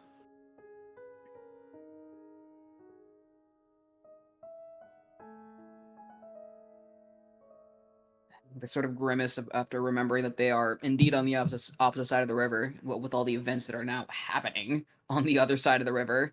It does give a little pause and a little moment of worry flash across their face. Just please let them be all right. Depending on where your travels take you, if you do decide to go south, after looking into the forest and the mouth of the river, you will most likely pass by. Unless you get very waylaid. That'll be good to know. Luce, was there anything else you wanted to do besides interrupt Hale's drinking with his new buddy? It was Hana. It was the wife, Yes. correctly. I think if there is food being served that evening by anyone in the household, by folks in the household, I think she would just try and, after slightly killing some of Hale's fun with a new person, uh, more actually just to make sure that person is very similar to Hale. That's why she was asking if she was well equipped. Is she was going to do the same thing as Hale, just give up some ink just to make sure she had enough supplies to get over. But I think she would just try and help with the cooking, however she can, especially if there's anything where it's like chop your like the mounds of X thing. Please put all of these in a certain timing. It's like something that either requires precision or just hand gets tired doing this motion Busy body. repeatedly. Just being a Yeah. busy. I think that, and also, if Amber is interested in it, is seen of checking in on Mariana at the end of the evening, but that doesn't have to be this exact moment. Hana will put you to work, and she does tell you that she and everyone else, by the way, is invited to dinner at Ulrich's house with Anna, and she is preparing some vegetable dishes. Her Anna and Ulrich will be taking care of dessert and main course as soon as he gets back from the fields. So you are put to work chopping vegetables. Once again, takes off like the gauntlets and everything, is very careful about it, sets it down, and it's definitely a very strange contrast because she was doing that. She was doing the dishwashing when no one else was watching. It was just her and Hana. So now it's like everyone else gets to see her in a very different mode of like, this is domestic tank as opposed to aggressive tank. You can still be an aggressive domestic tank. I think that's off tanking, no? Yes, Anyway. actually, yes.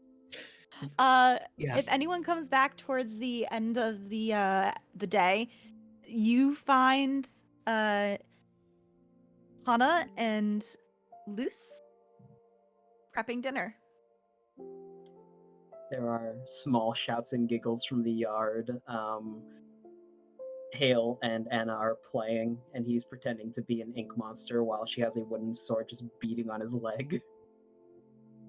Take you down, big monster! Ha! Ooh.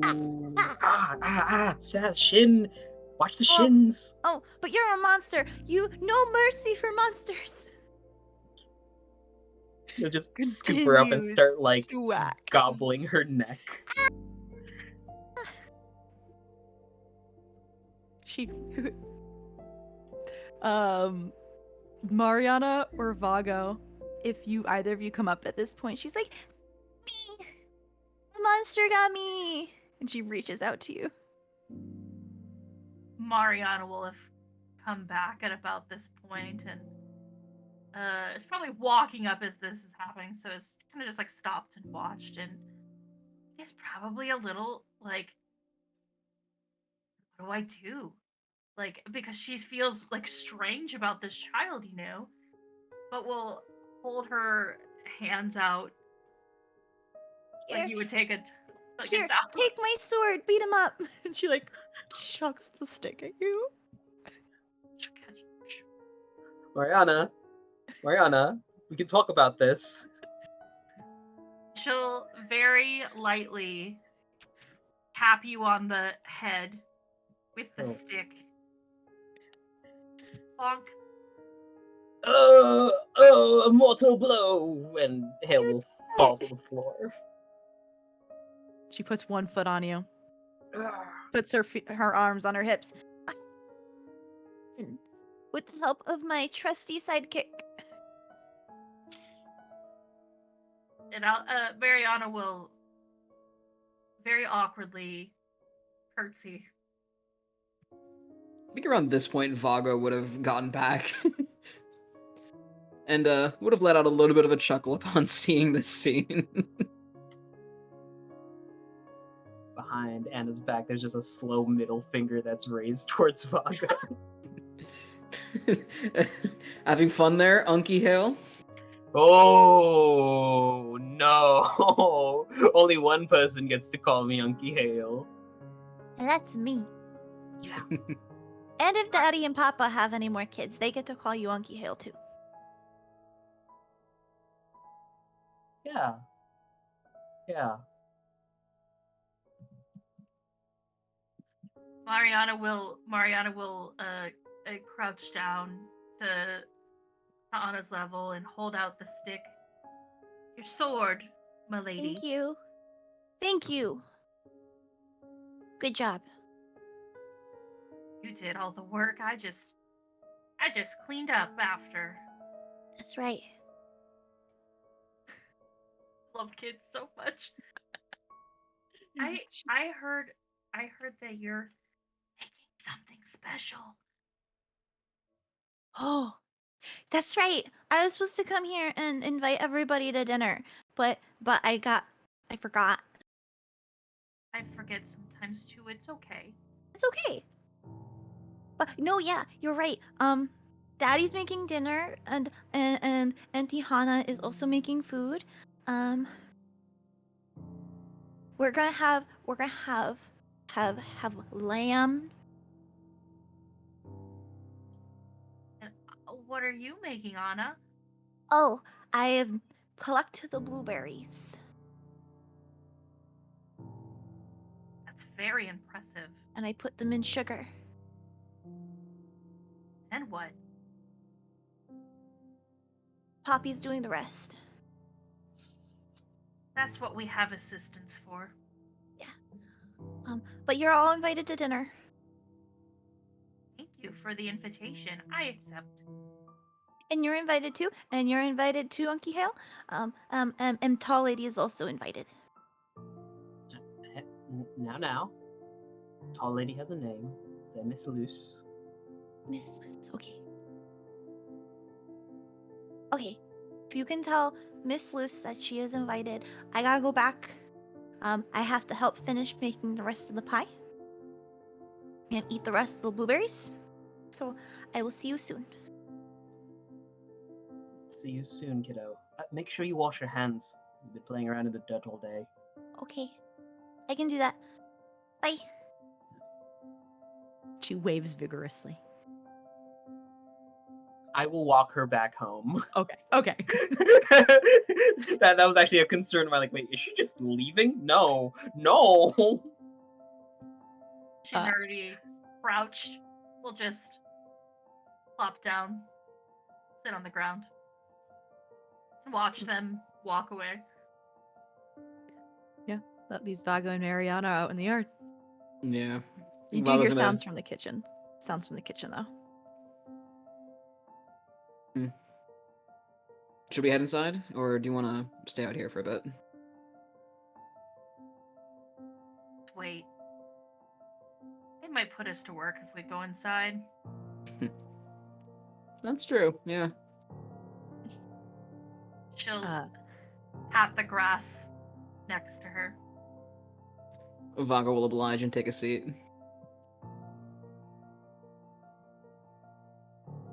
Luce, you probably can see them from one of the side windows. Definitely. I think she like taps Hana on the shoulder.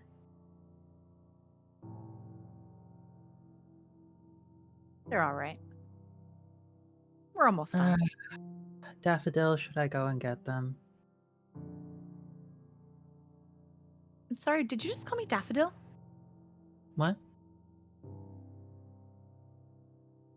You just called me Daffodil.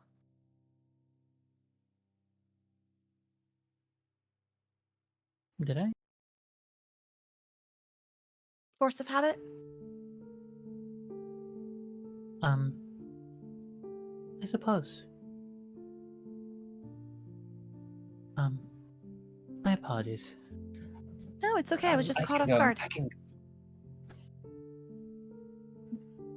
If you want to go get I- them. Sorry. I will get them.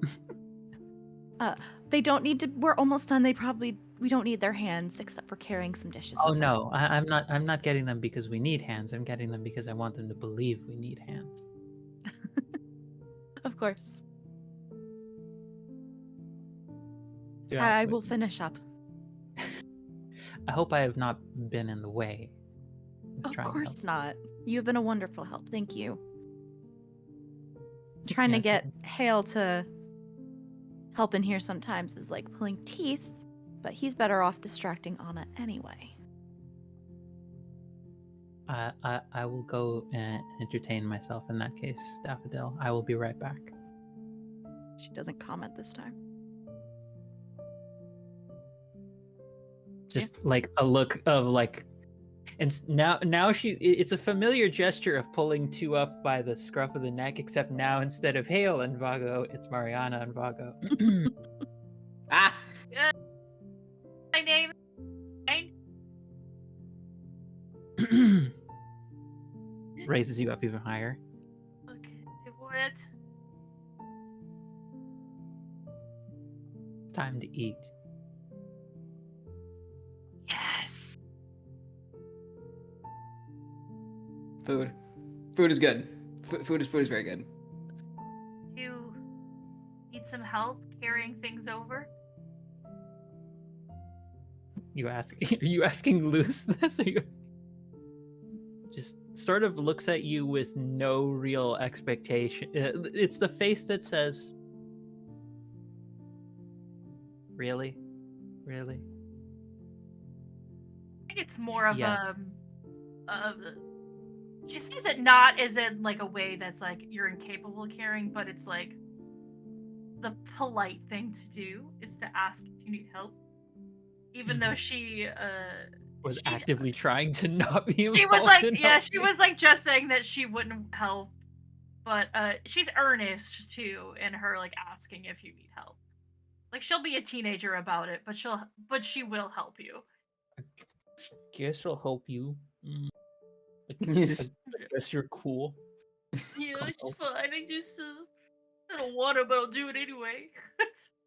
No, of course you can come help. I think Hannah would appreciate it. Vago, you get first dibs on helping though. I what? Pushes you forward, meaning you go help set the table. Yeah. I'll do that. Mm-hmm. They just go suddenly walk over. I'm just gonna rest. Slinks in, is just like. I'm just gonna relax for a bit. Dang it. You were relaxing all afternoon. But more relaxing. Work sobbing in a shower, okay? Should try that. Hana gives you both a dish to carry over, wrapped in like blankets to keep it warm, and leads the way to Ulrich's house. It is like on the opposite side of town. This very simple couple room home. One room seems built a little newer than the others, and you all smell cooking meat. And you also see Emily walking towards the home as well with a basket. And she waves to the 1, 2, 3, 4 of you as you approach. Hana would have told you that Owen would already went ahead. Emily, if I didn't know better, I'd think that basket was attached to your hand. It might as well be. It won't be for long. I'm going to be dropping it off and unloading it. And you all get to taste the fruits of today's labors, other than the bread this morning. Are you gonna stay for dinner? Yes, I'm going to stay for dinner. Good. Good. After you. And she opens the door for all of you. Thank you. Inside, you are greeted by Ulrich, who is just finishing up. There is a hunk of lamb that he is starting to carve that's on the table, and Anna has a chair pushed up to the window, staring at a pie cooling on the windowsill. It's like, Yes, exactly. Owen is helping set up the table already. And Hale, I know you were already there. He's also setting up the table. Begrudgingly. In that case, Owen's like getting water out for everyone.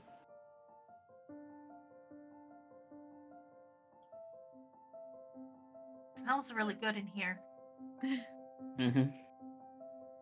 Well, figure it'd be a nice way to give you all a nice, good, hot, fresh meal before you leave. So,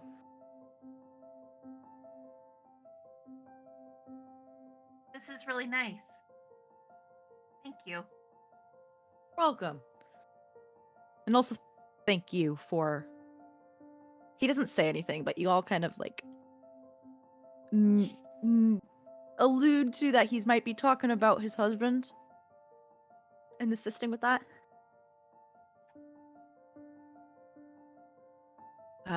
Yeah, dig in.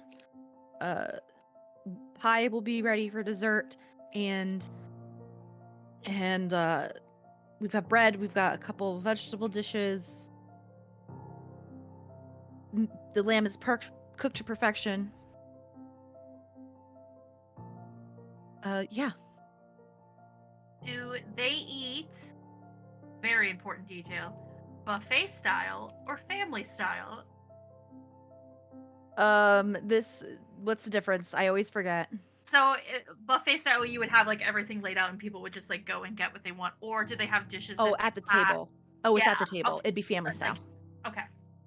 I imagine there is in both Hale's house and this house, there is a lazy Susan that has been placed in the middle of the table, so you just spin towards the dish you want. Good. Yes. Are there any other conversations you want to have with any NPCs before we go to the next morning? This will This is- probably be the last chance. So this is where we're saying kind of like goodbye. We'll see you when we come back. This does feel like a last dinner type of situation. I think Mariana will try to seat herself next to Emily. Yeah. Emily, she says sort of quietly, it's like privately. Yes. Before I go to bed tonight, can I stop by one more time? Sure. I should be up, even though everyone will be yelling at me to go to sleep. I mean, you should go to sleep. You spent a Well, lot of energy today, but I just I just wanted to stop by one last time before we leave in the morning. of course. And if I do go to sleep, it'll probably be very late anyway, so. Of course. Imagine all the rest of the conversations like this is where we plan to go and what we're gonna do when we get there, and Without any gruesome details. we're gonna solve all the world's problems and live to see this story end. There's a side conversation between Hale and his folks. So there's a traveler new in town. They just came back, if you know what I mean. Anyone who can hear you nods knowingly. Apparently, they have Who? news about the traveler Emily brought back. Yes, the one Oh. I had to shoo you out the door for. Oh, you met them? Yeah, we shared a drink actually. They gave me news about some sort of religious zealot order down south. A bit weird to me. We would have showed you the insignia. It is what I put the first thing in chat today. But I said this is going right here so I don't lose it later. I was gonna say, like, I knew this was there for a reason. It is a circle. I only just decided like 5 minutes before saying it that I was going to use it today, so it wasn't that preordained. But it's a circle with kind of like an upside down teardrop shape, and where it hits the point, it's kind of like a V shape. It kind of looks like a flower. Kind of looks like two lily stems kissing each other. That's one way to put it. I don't know how else to describe it. I put a napkin on the table and it has like the drawing on it. Mariana goes sheet white, but doesn't say anything. But yeah, if any of those folk come around, I suggest you be careful.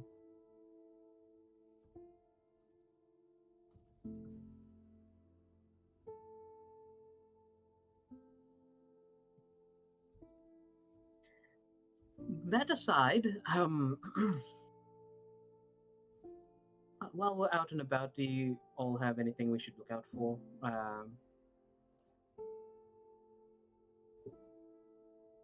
To the folks. I want you to bring back a monster pelt that we can use as a rug. I'll see what I can do about that. Her father gives a no thank you. Hale will nod like, yeah, I understand. No. And lots Loose of behind his stories. back. And lots of stories.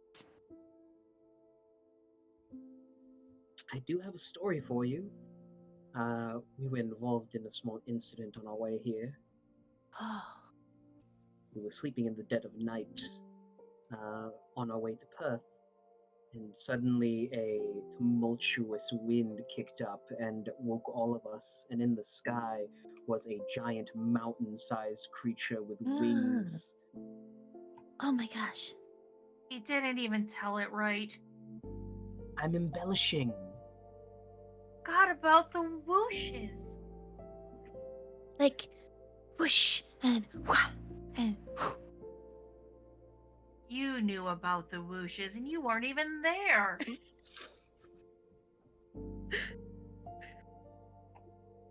Well, I can see that you have taken over as storyteller, so I will take my drink and refill. Anyone else, would you like some?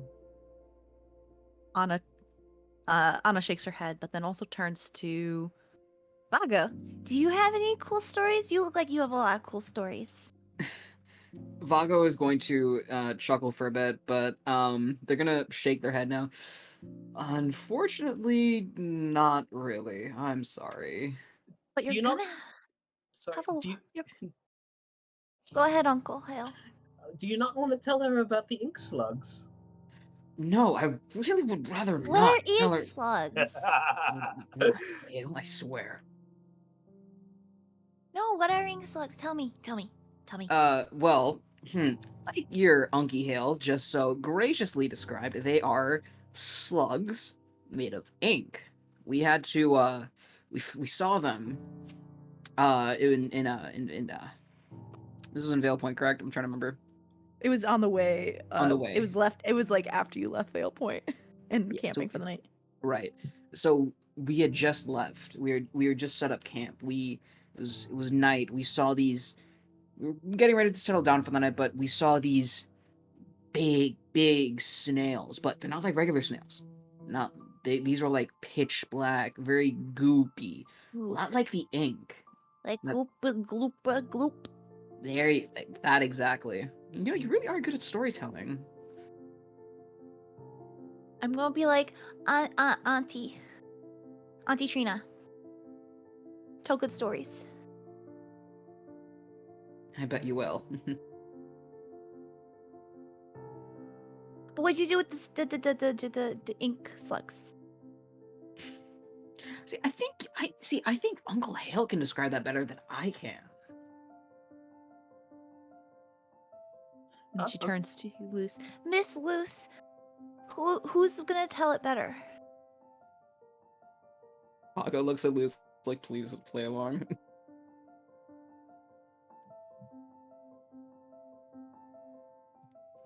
There's like such a look of self-satisfaction just staring at you, just not even responding to you, not even acknowledging your presence. I could tell you the best, my dear. Oh, yeah. Does the full rehash of it, but they're like, But do you tell the actual snail that Vago is making up right now, or the fact that just Uncle Hale did a wet willy? I think does the snail, but specifically says that at one point, like another one emerged, and as they were fleeing from us, it like while trampling over, it made it look like it started doing like a wet willy gesture in the tumults, like leaving each other. That's really cool. Thank you.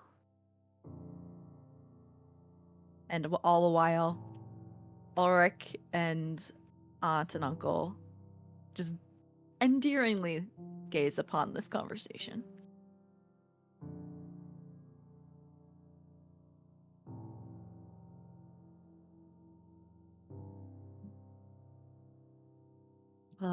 Anyone else? Anyone want dessert? Of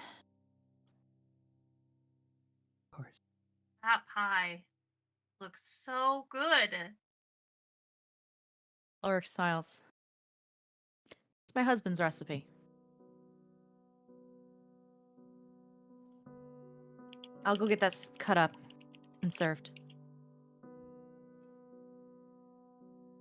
And he begins to cut up pie slices for everybody before putting the remainder of it in the center of the table.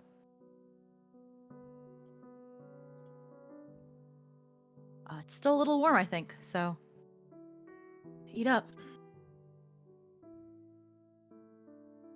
Anna, Yeah? remember when you told me about cinnamon?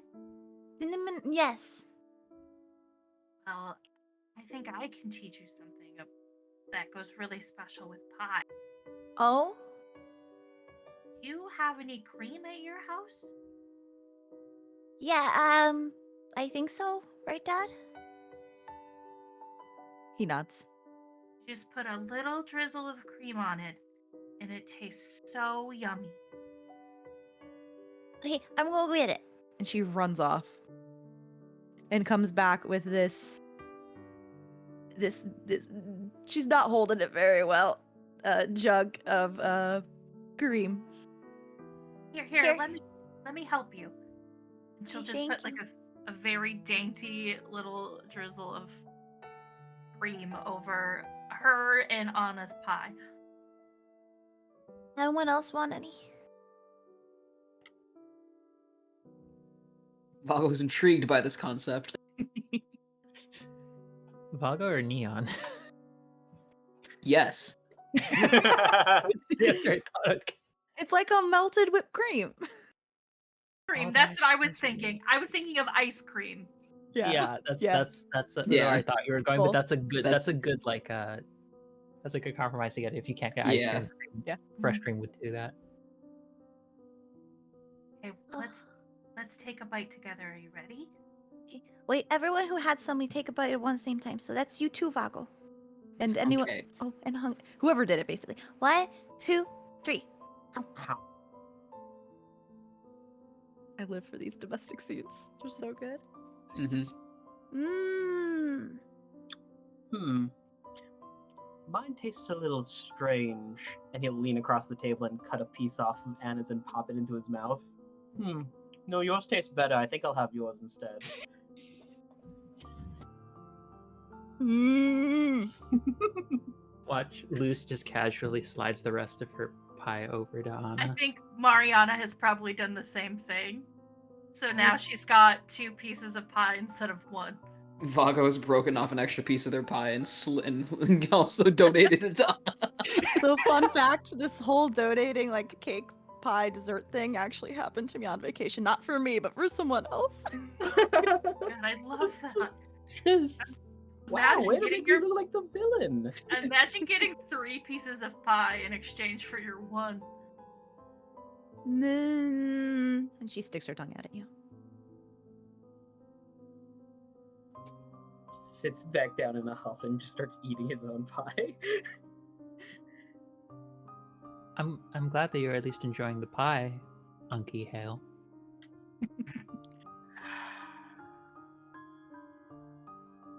It's delicious. The blueberries are very sweet. Thank Good job, you. Anna. Thank you. Okay. I'm gonna finish, and then I'm gonna take my bath, and then I'm gonna go give everyone hugs. No, hugs first, and then I'm gonna take my bath, and then I'm gonna go to sleep, and then I'm gonna wave to you goodbye in the morning, right? Okay. Okay. And as she doesn't eat everyone's pie, she got a stern look from her father not to eat everyone's pie.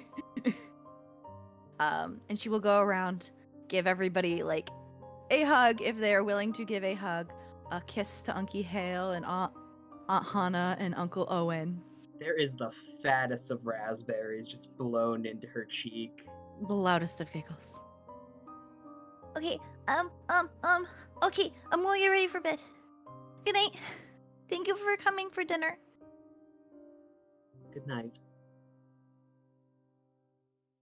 And she runs off to go to sleep and get ready for bed.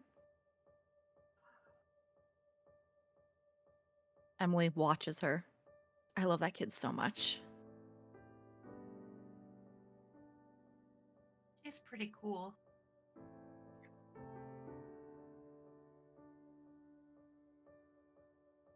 You know, when I first left home, I didn't really have a goal in mind aside from investigating that pillar. I think I've got one now. Oh? It's a bit grand, even for me. I kind of want to make this place a bit safer for her. I don't think you'll find any objections to that.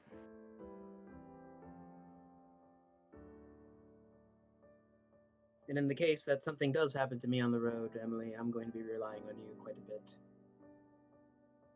I'm already trying to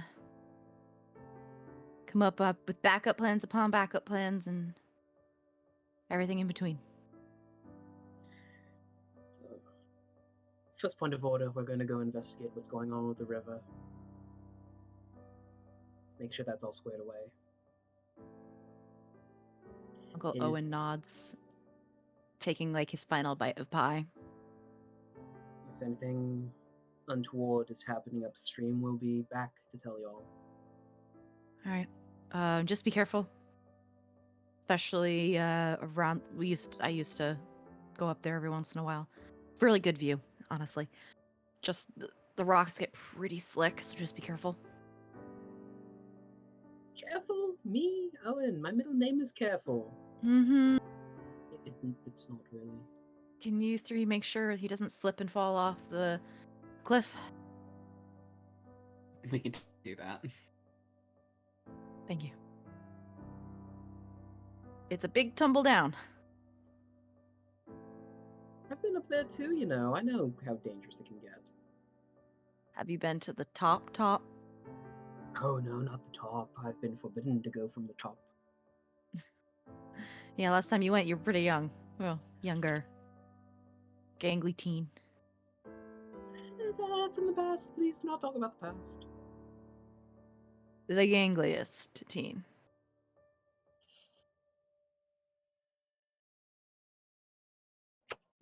Finishes his pie begrudgingly. Hana has been finished with her pie for a little bit and is actually just drinking some tea right now. I can set up some lunches or just like a day or two's worth of food that's not going to be hardtack and jerky. It'd be really nice. It's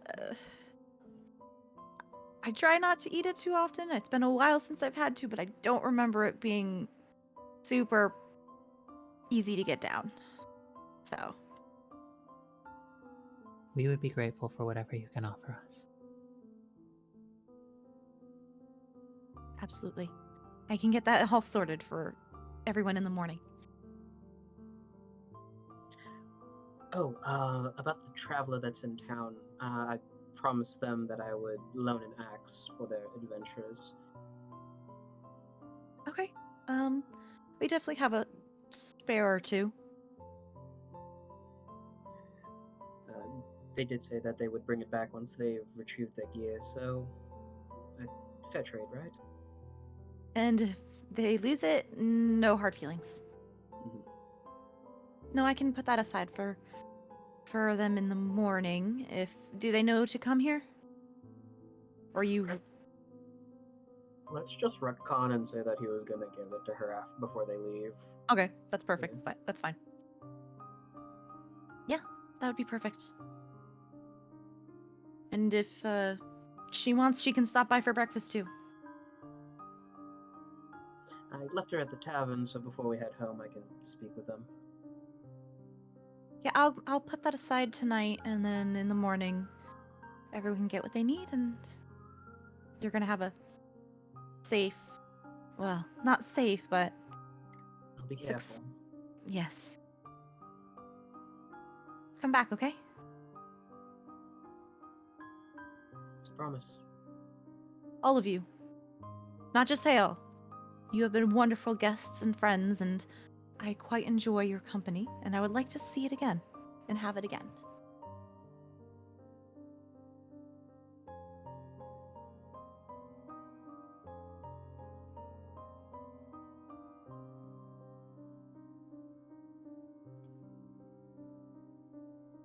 At this point, Ulrich stands up. Begins just to like stack the dishes. A little quiet. Before nodding and agreeing with Hana. I'm gonna second everything that she said. Come back.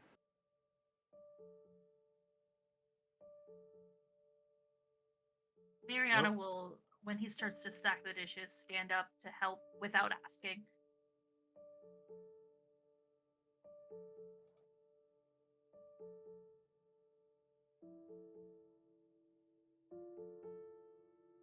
Very quiet. If no one else brings up anything else, it's a very quiet cleanup. Just everybody looking at the reality in the face without saying it that y'all are leaving for something dangerous and you not come back.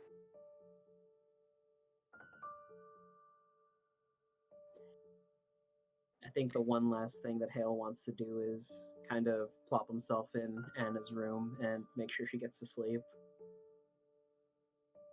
When you poke your head in, she's like dozing off and she waves to you sleepily before like turning in her bed. Just walk over, adjust the blanket, give her a small poke on the side of the head before leaving. Night night. Good night. We'll see you soon.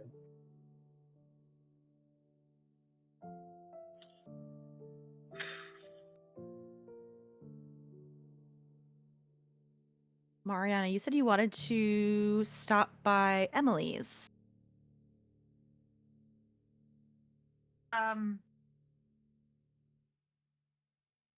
think she'll wait until everybody's asleep again like last time. I think she really takes like Luce's words to like, hey, just like, you know, tell us where you're going kind of situation. And we'll as maybe everybody else is walking back to Hannah and Owens, will like lightly put her hands on Luce's arm and say, I'm gonna go to Emily's for a little bit. I'll be back. It won't take long.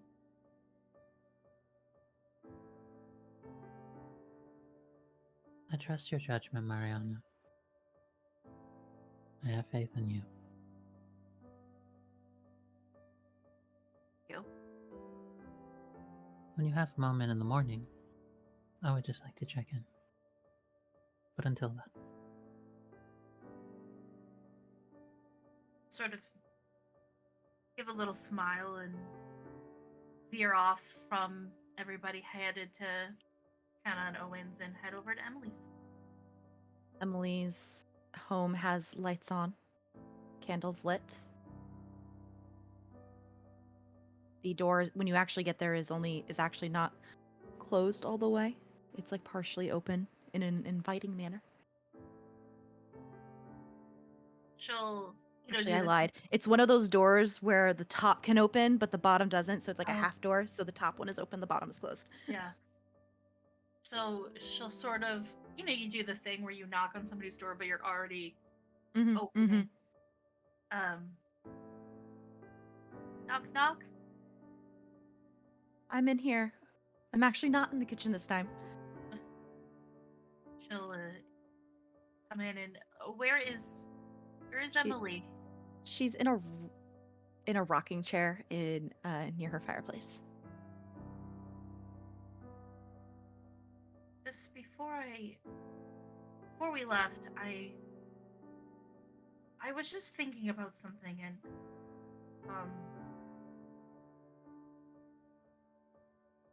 I was thinking about when Luz traded her bow and Hale traded his compass, and I didn't really have anything to trade, and that's okay because I didn't really need anything.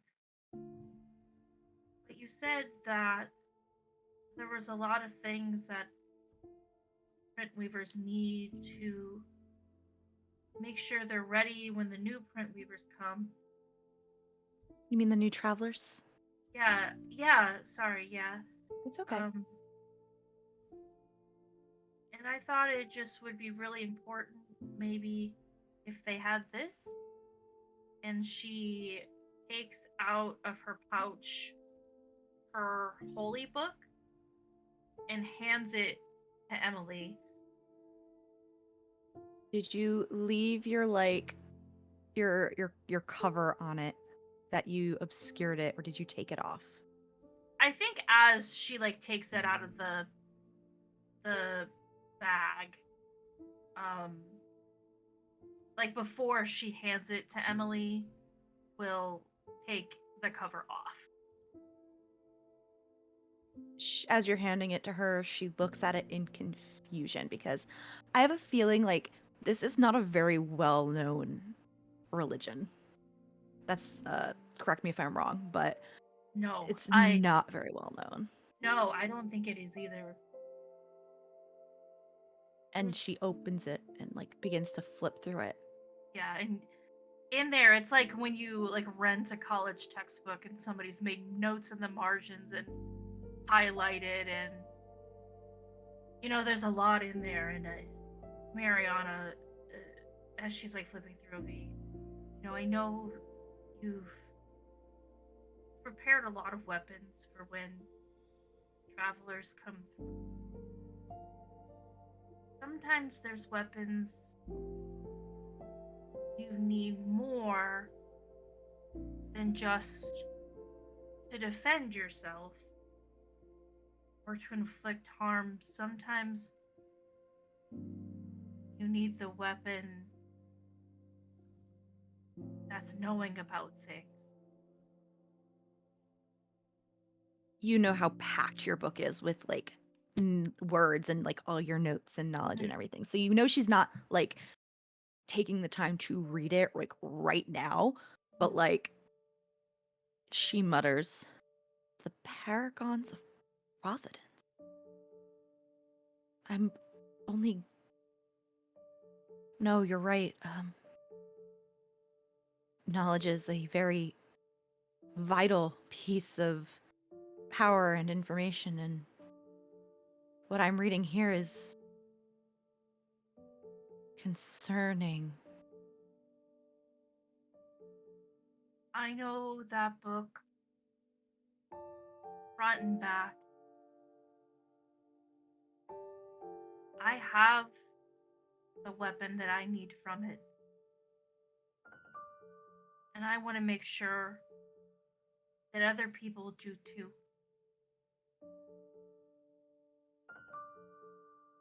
I'm sorry these people lied to you your whole life.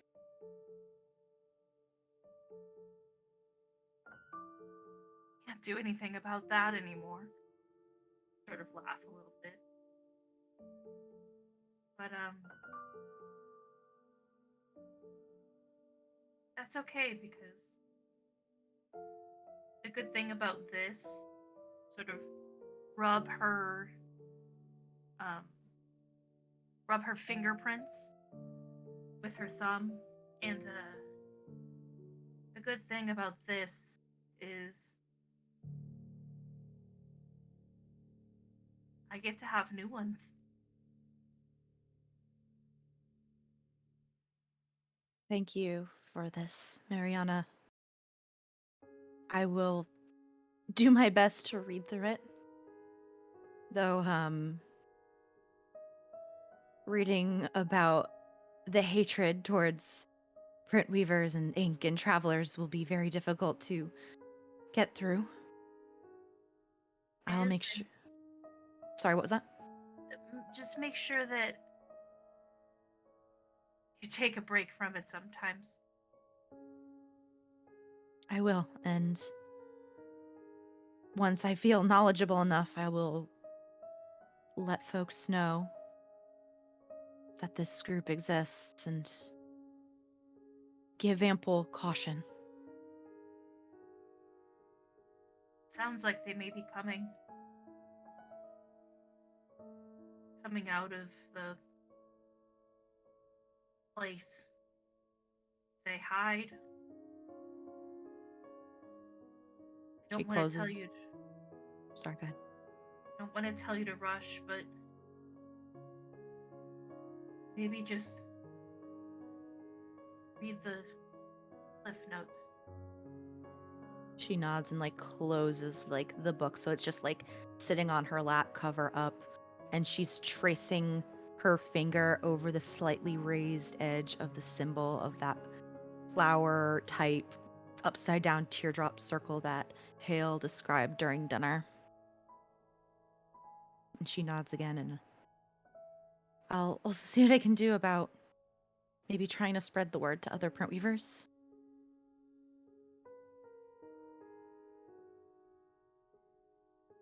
Funny, she'll point to the symbol in the book. Used to think it was all so pretty. The light, shape, symbol. There's so much beauty in darkness, too. Everything in moderation. Both can swallow the other if there's too much of one, you know?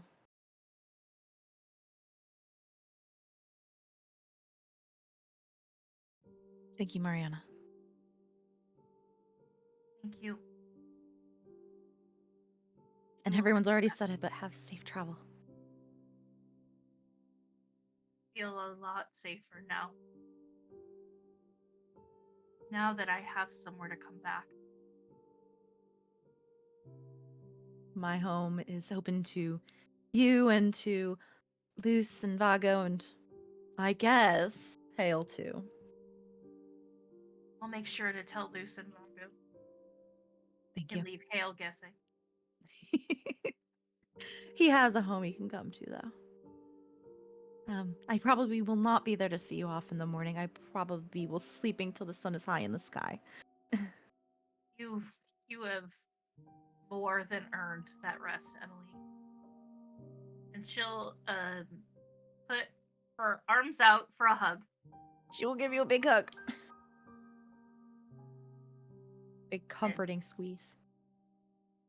And then with that, Mariana will head back to Owen and Hana's.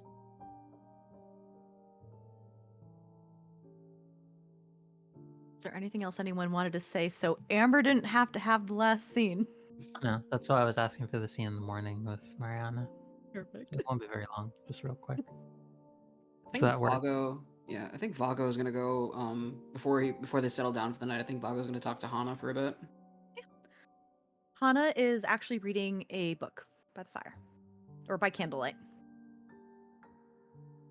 And as you like enter the room, she like puts a finger on to like hold her spot and like smiles up at you. Can't get to Uh, sleep? Well, this is just something I wanted to do before sleeping, but they look down at the cloak that Hana gifted them. I just want to say thank you for this again. You're welcome. Yeah. It's rare that I don't want to say rare. Everything's rare when you don't really have much of a memory, but There's a lot of room to gain new ones then, right? true. But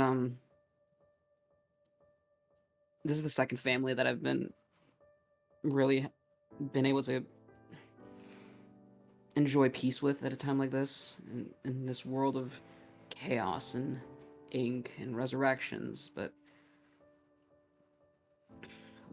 I just hope that I can continue to have more experiences like this with both you and the other family that I stayed with, and even others. Just pray that nothing happens to them. She stands up and puts her book down on her chair before walking up to you, and if you allow her, like, take your hands in hers. Mm-hmm. I'm sure you will, and I really hope you get the time and opportunity to rest and get to be the people you love. You deserve that. Thank you. And I hope your family is okay. I know it's rough and there have been terrible rumors, so I hope for their safety. Thank you. That's all I can hope for as well. If they need somewhere to go, Perth is safe. Just tell them that you sent them. Hopefully, hopefully, hopefully they make it here okay, but I will tell them that when we see them. It might be a while since we're heading north and they're in the south, but I'll see them. I know it. They'll be okay. You should get some sleep, though. You're right. I'm sorry for disturbing you. Nothing to be sorry about. All right. Well, good night. Good night.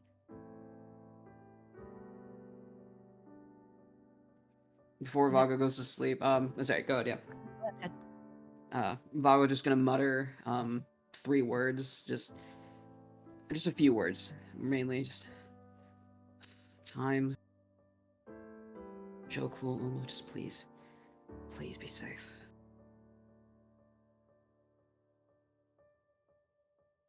The night passes, and it is morning. Lucy, you wanted to have a conversation with Mariana, and that'll be the last thing we do before we go to sleep. Before we end Before we go to session. sleep, before Mare goes to sleep. Before Mare goes to sleep.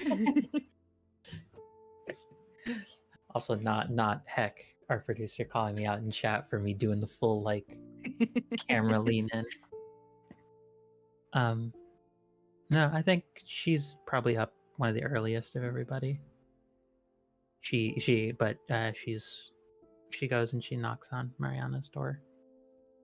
There's only like 2 bedrooms, so Yeah, unless I'm someone's aware. sharing. Okay. Okay. Okay. I will remove that and just be like, just awake and just waiting for Mariana to wake up. Okay. Give me so much shit for not remembering the tiny. It's okay. It's okay. Uh, y'all are like taking up like the living room. Right. So unless someone was like chilling out in Hale's room, Hana was like in the kitchen.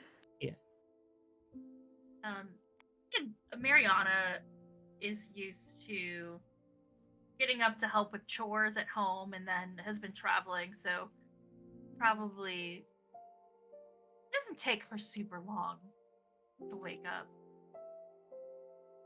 Morning. Morning, Luce.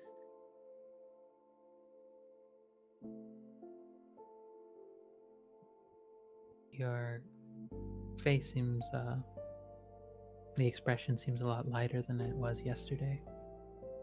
I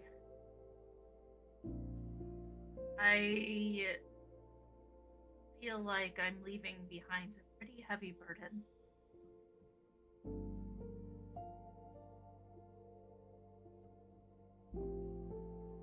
The load's lightened a little, you could say.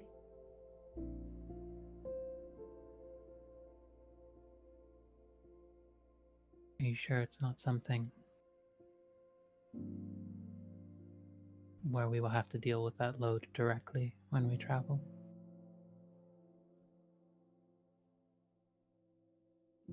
I can't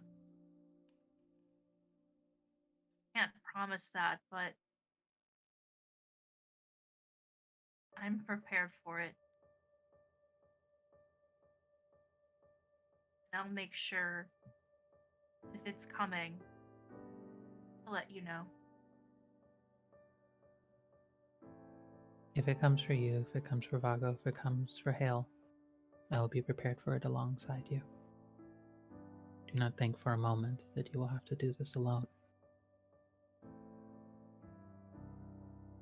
I think Mariana will, if she will move to sit next to you and just, like, put her hand on your hand.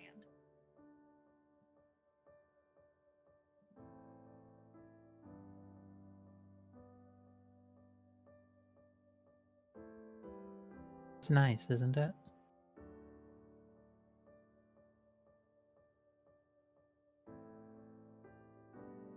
It is.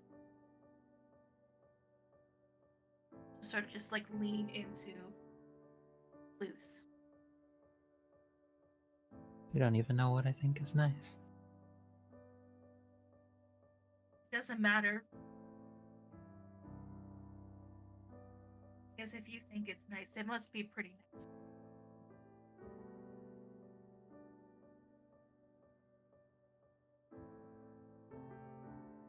You are a sweetheart.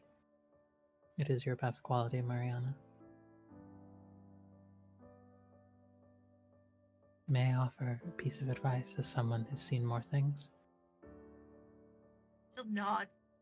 You can feel her nodding on your shoulder.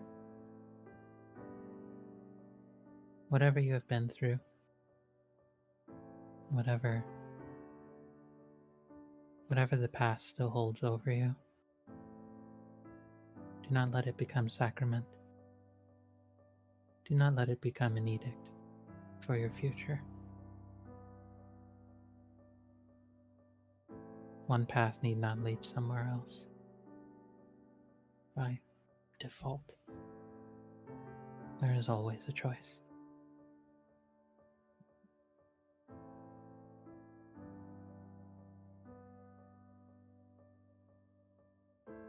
Mariana will just soak in this moment until everyone else begins to wake up. Gets up to go help. Anna, now please take care of yourself, Daffodil. Be nice to yourself. And just walks to the kitchen and carries on.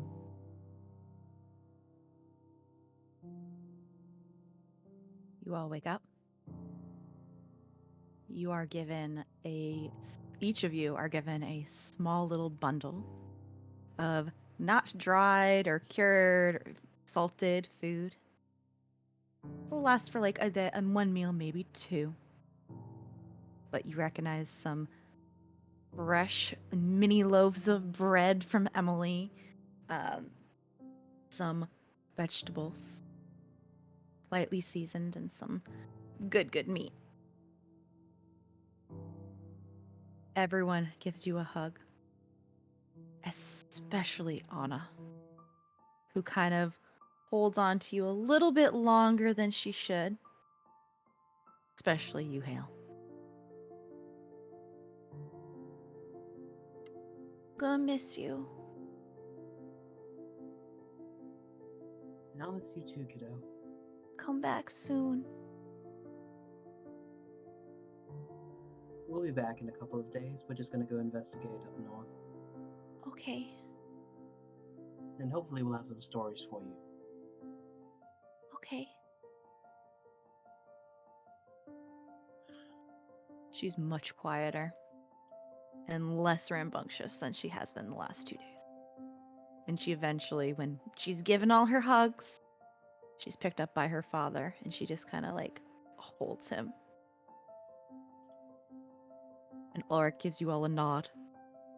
A wordless, confident nod. And everyone wishes you the best before you head north.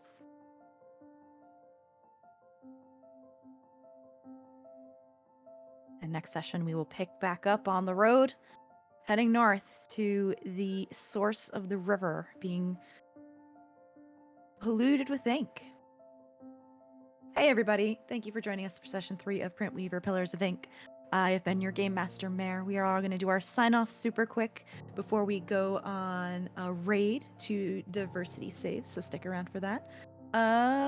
Who wants to go first? I can do it real quick. Hello there, everybody. My name is Angela Lemos Mogrovejo. I use she, her pronouns, and I've been playing Luz del Valle. You can find me more often than not over at Girls Run These Worlds, involved as the creative director for Girls Write These Worlds, but specifically starting this next Wednesday, the 24th at 10 a.m. PST, 1 p.m. EST. I think it's like 6-ish British Standard Time or EU.